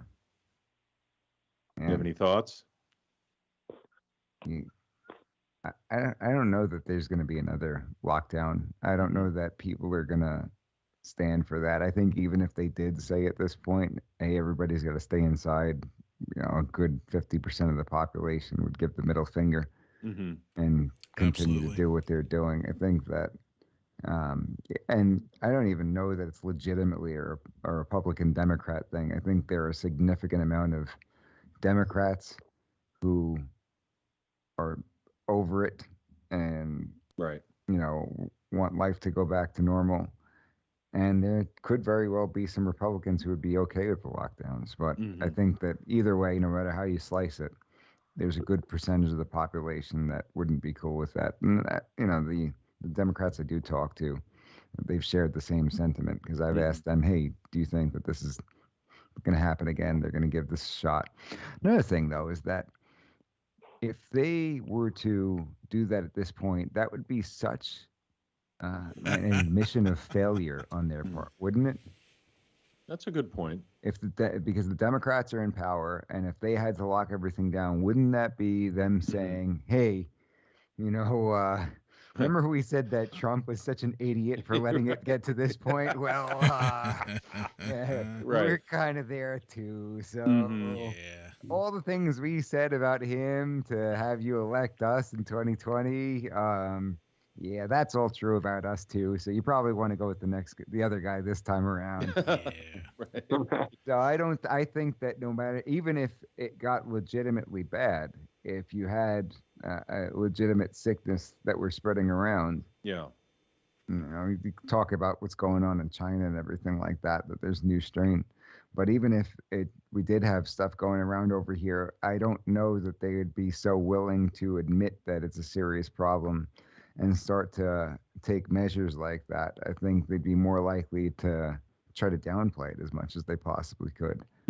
I think that I differ on that perspective than you do, because you think they're going to try to use it to take instant control. I think that they're instead going to try to spin it to keep the control that they have.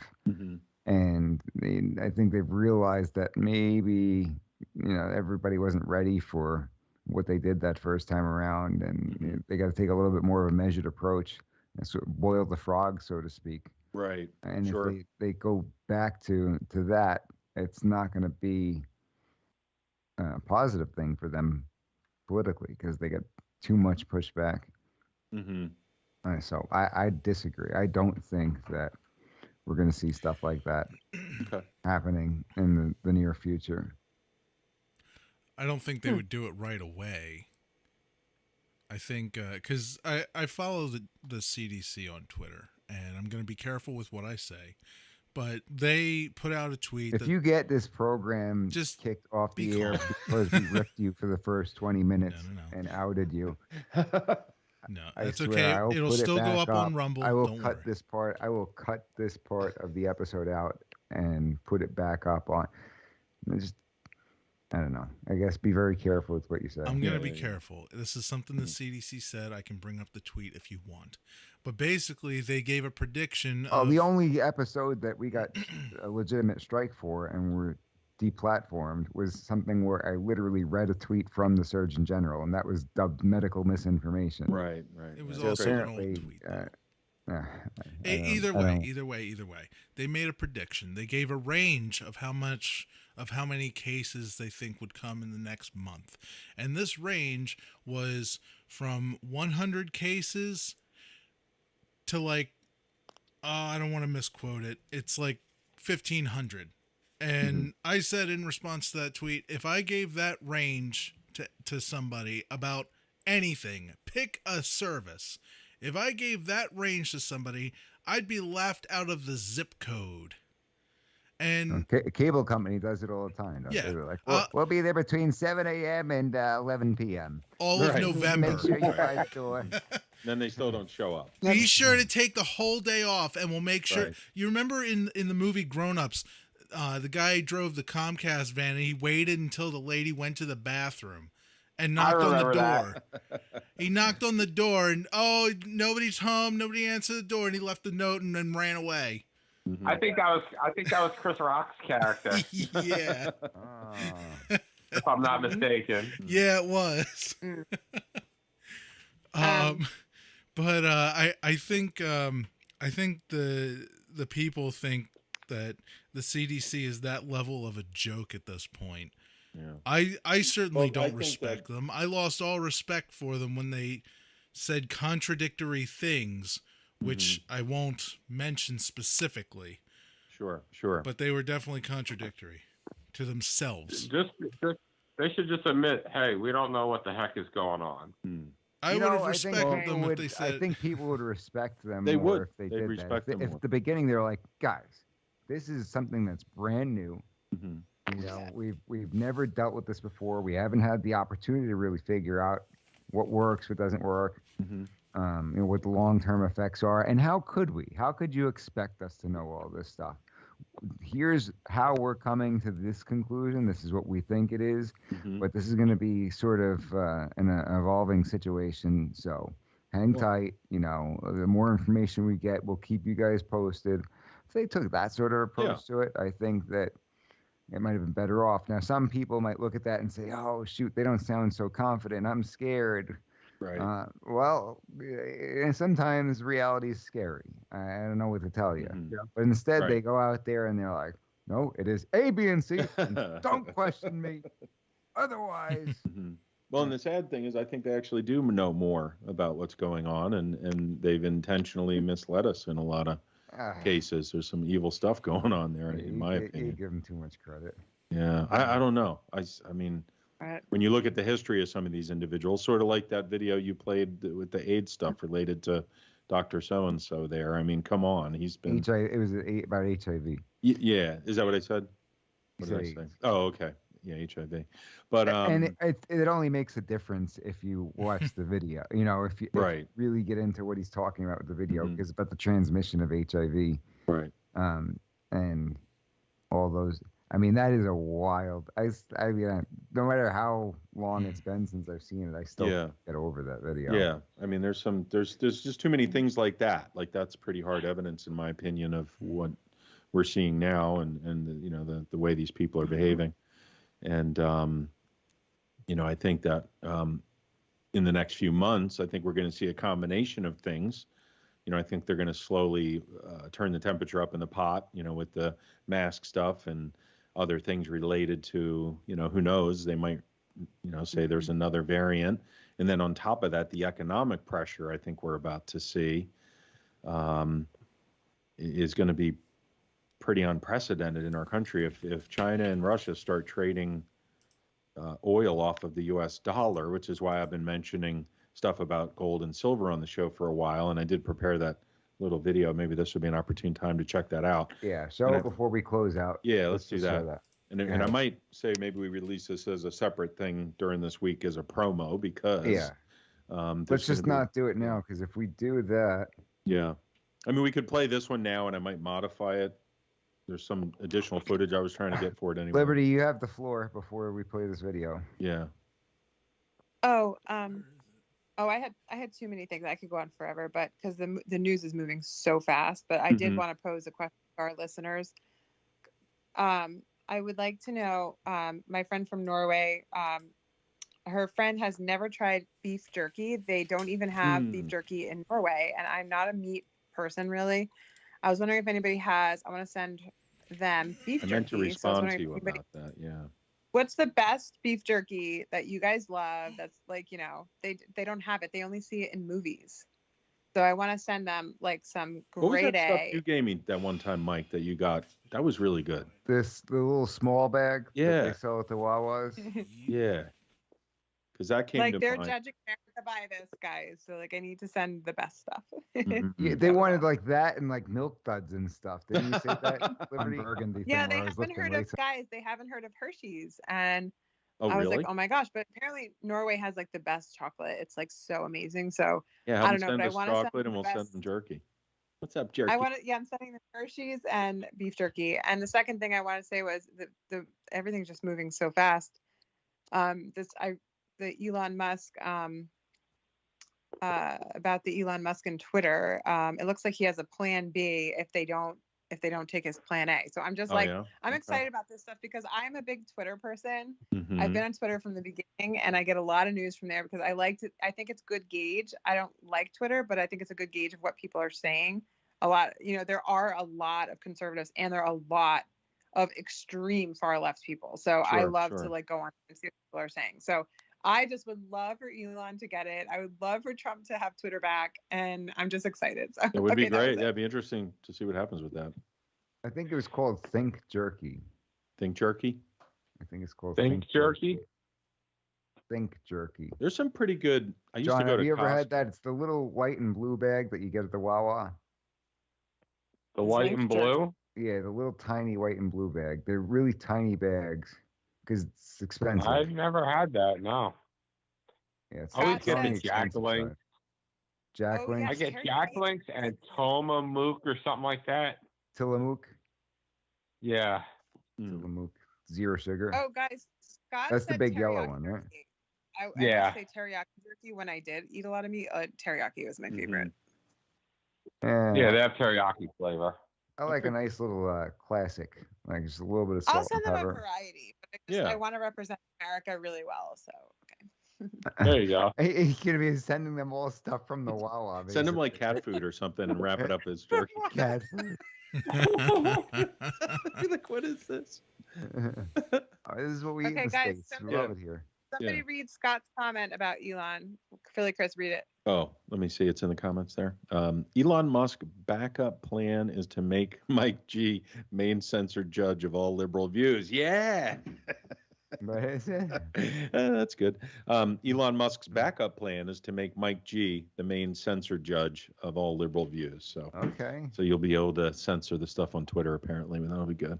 I think that everybody should be able to say what they want. I think Yeah. the solution to stupid speech is more smart speech. It's not shutting it off. Yeah. You know. It's Yeah, crazy Elon- the stuff we're seeing. I mean, it's nuts. But I appreciate the nominations, Scott. Right. Right. We can end on what Elon said today. I think he said in the interview with TED Talk, he did an interview with the TED Talk guy, Mm-hmm. and he said if you can be the best place for how you know it's free speech is if somebody says something that you completely disagree with and don't like, but Yeah. they're allowed to say. Exactly. Right. Absolutely. Yeah, that's the idea. Yeah, I believe that's in the idea. people's right to make themselves look like morons. Mm-hmm. Exactly. But yeah, before we play that video there, we have a really good guest lined up. Which Hold on. presented in the Liberty, was that video. it? Yeah. I'm sorry. Sorry. Sorry, Yes, Liberty. that's it. Are you sure? I'm sorry. Sorry, Liberty. Cut you off. It's the Liberty Show. No, I'm just kidding. No, I'm totally. Well, no, good, you put guys. together a good bit of material, and I want to make sure that you have the floor. Thanks. Nope, that's it for today. I really hope that we get to do another jam session, and that's it. Beef jerky. So what are the things that they want? Beef jerky, milk duds. Beef cat jerky, food. milk duds, Hershey. I didn't have them listen to Mike G in the morning yet because I'm a little nervous about. Oh wow. Oh, come on. You know what you should do is seriously take like a can of cat food and put like a tuna fish label around it, and you'll find like 2 cans that are the same size. Just totally mess with them. But it really did make me think about America. Like, what would I send to represent America, guys? They knew exactly what to send us. Freya chocolate, like the special chocolate out there. I didn't really know what you would send and them? beef jerky. I'd send him a sounds- hot dog. Ask Philly Chris, but he's gonna keep saying cat. Well, yeah, I don't know. There's certain things I would have said in the past that I don't support anymore, like maybe like a Coke or something. But like Hershey's is good, I guess. You mean a how about Coca-Cola? Tasty Cakes? Tasty Cakes are a local. Oh, yeah. People love Tasty Cakes. The butterscotch crimplets. There you go. Okay, how about I think I'm gonna have 2 weeks. Oh, Twinkies. Twinkies. Didn't you say that she said she's never heard of Twinkies? Yeah. Liberty? Yes, you never heard of Twinkie. That's a good one. Tell them it might take a few years off their life, but send them some. guys, I'm sorry. I'm just snowballs. kidding. I eat Twinkies every now and then. Don't sue me, Twinkies. Snowballs. Snowballs. Yeah. Funny bones. I miss junk food. Ding I'm gonna dongs, have ho 2 week old hos. news, John. Make me a thing. I've not eaten any of this stuff in years. I do have one weakness though, Philly Chris. What's that? It's every single week I have to eat this. And Liberty actually said I should mention this on the air because the company ought to hook me up. Because every week I must have this one gluten-free pizza, otherwise my week is ruined. Oh, you have mentioned this to me before. It's one particular pizza. The company's called Against the Grain. Against the Grain. And the crust almost tastes like a croissant. Didn't you give it to me one time, or you just told me? I can't Yes, remember. I think believe you I yeah. did, and you actually said this is pretty damn good. Yeah, I think it was You know? better than regular pizza. Right, It was right, just like, yeah. why isn't this the way Yeah. pizza's made? Yeah. Exactly. It was so good. I've even got an emergency one stored at my office in the freezer in case I can't get my hands on it.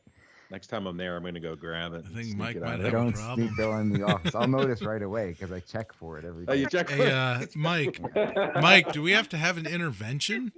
We might. But I eat very, strict the rest of the week. Mm-hmm. And then every, Hey. one day a week, I have this one pizza. That's my time to cheat.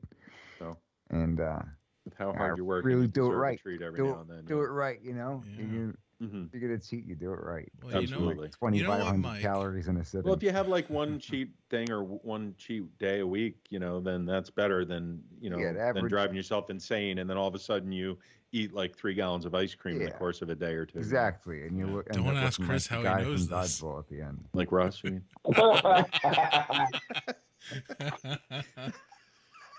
Russ, what's your favorite food? Hot Pocket? No, What's your I favorite food? actually like DiGiorno stuffed crust pizza. Mm. They're really Liberty. expensive They are though. pretty They've good. gone up a lot in price. Well, like everything Liberty, Because they Rita used wants to be know if we have a cheap. jam session tomorrow. I don't know. Well, I think Jazzy Ralph tried to check in and we didn't respond, so we have to Oh. respond. Oh, I'm gonna put you in charge of that. Okay, you're in charge of the jam sessions from now on. Okay. You don't sound too enthused about having that job. I'm very enthused.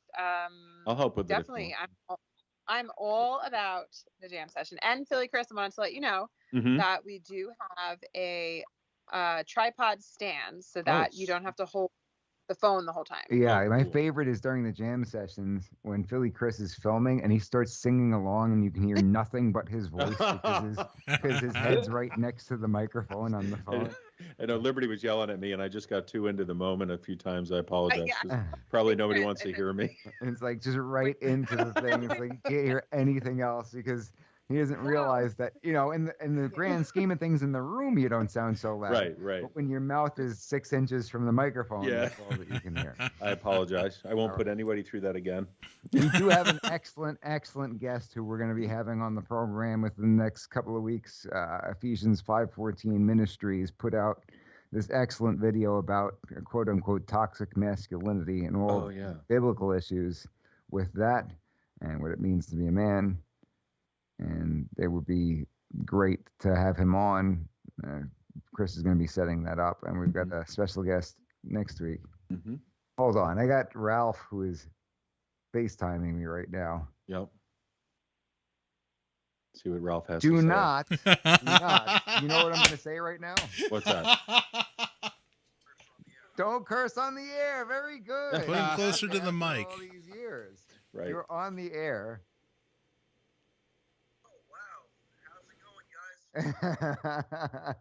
Oh, we're up, actually Ralphie? just about to wrap up the program. People are asking us in the comments section, are we having a jam session this weekend? What is Jazzy Ralph up to this weekend? A virtual Oh, one? What do you have, virtual. COVID?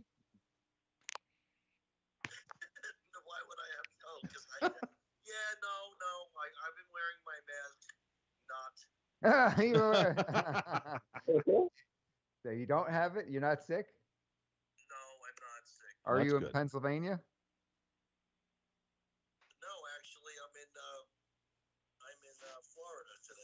Are you really? Yeah. Oh, how long are you down there? I'm on vacation. Oh, okay. Good for him. All right. Aw. So if we do have a jam session, it's going to be Jazzy Ralphless. I don't know about all that. Oh, yeah. I'm not sure I Oh, could wait, make we it tomorrow night anyway, but I don't know. Can we do a virtual jam session? What could always program would try you it. use to do that, Ralph? try it. Wait. Can you jam on Zoom, though? What about the latency issues? I mean, I guess Skype we're might. gonna have- Maybe We're going Skype to would test work. it out. Doesn't Yeah, seem like there's right, much right. latency with Skype. Brian Harper literally gave us the solution. Yeah, and he didn't gave us say? that. I took a note on that. Thanks again, Brian. He said, Yeah, I'll Stream you. follow off offline. I'm gonna, yeah. Okay. All right. You did great. You didn't curse this time. This is amazing. he's We not have a off the record. phone yet, Wow. Mike. Don't say the F word 5 times in a row before I let you go. Don't do that. All right? How many days sober is he? All right. I'll talk to you later. Very proud of you. Very proud of him. He's in Very curse proud. on the air. Yeah. All It's right. getting better. Sounds good. So we will go ahead and see what we can set up for this weekend. To be determined, To be everybody. determined. That's all Okay, time we're we gonna- got for. My video, man. Oh, okay. Go ahead. Chris, are you referring to that video that you and I worked on? Yeah, All right. that I worked. Well, you sent me the clip for it, and then I did the Yeah. editing today. Yeah. Well, okay. But anyway, and It's still not quite done, but maybe we'll just premiere it because we do have a good show next week. Tune in, big guest, and go ahead and play the video, Russ, and then we'll let Mike wrap it up. Thanks.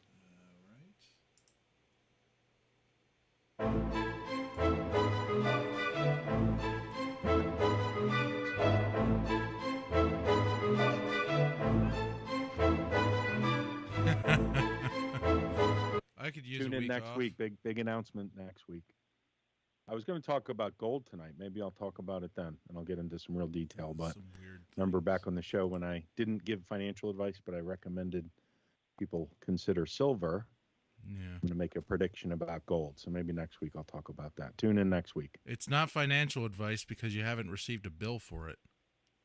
Well, just to make it very clear, since we're broadcasting. Make it very clear. I think it's going to be a really good time to possibly get a hold of some gold.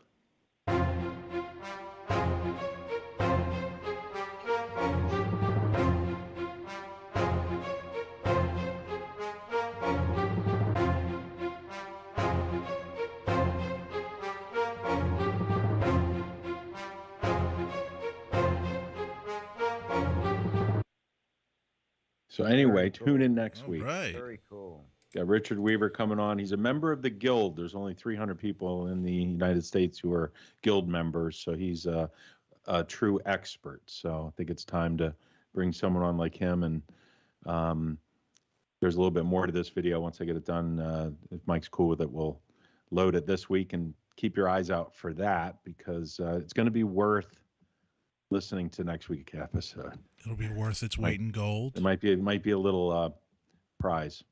Somebody might win something. So anyway, we'll leave it at that for now. Not $1.2 million in. Well, watch the video and see. That was 600 gold eagles. When they were ordered, they were worth 1 million. But when they came in for the customer, they were worth 1.2. Wow. About 6 weeks. Are you the customer? That's crazy. What's that? Are you that customer? I don't know. All right. Have to wait to find out. Everybody, happy Resurrection Sunday. That's all time we've got for today. Stick around for We the People, the Constitution Matters. Pastor David Whitney, Professor Philadelphia. I'll be joining as your legal analyst. We miss you, Alex.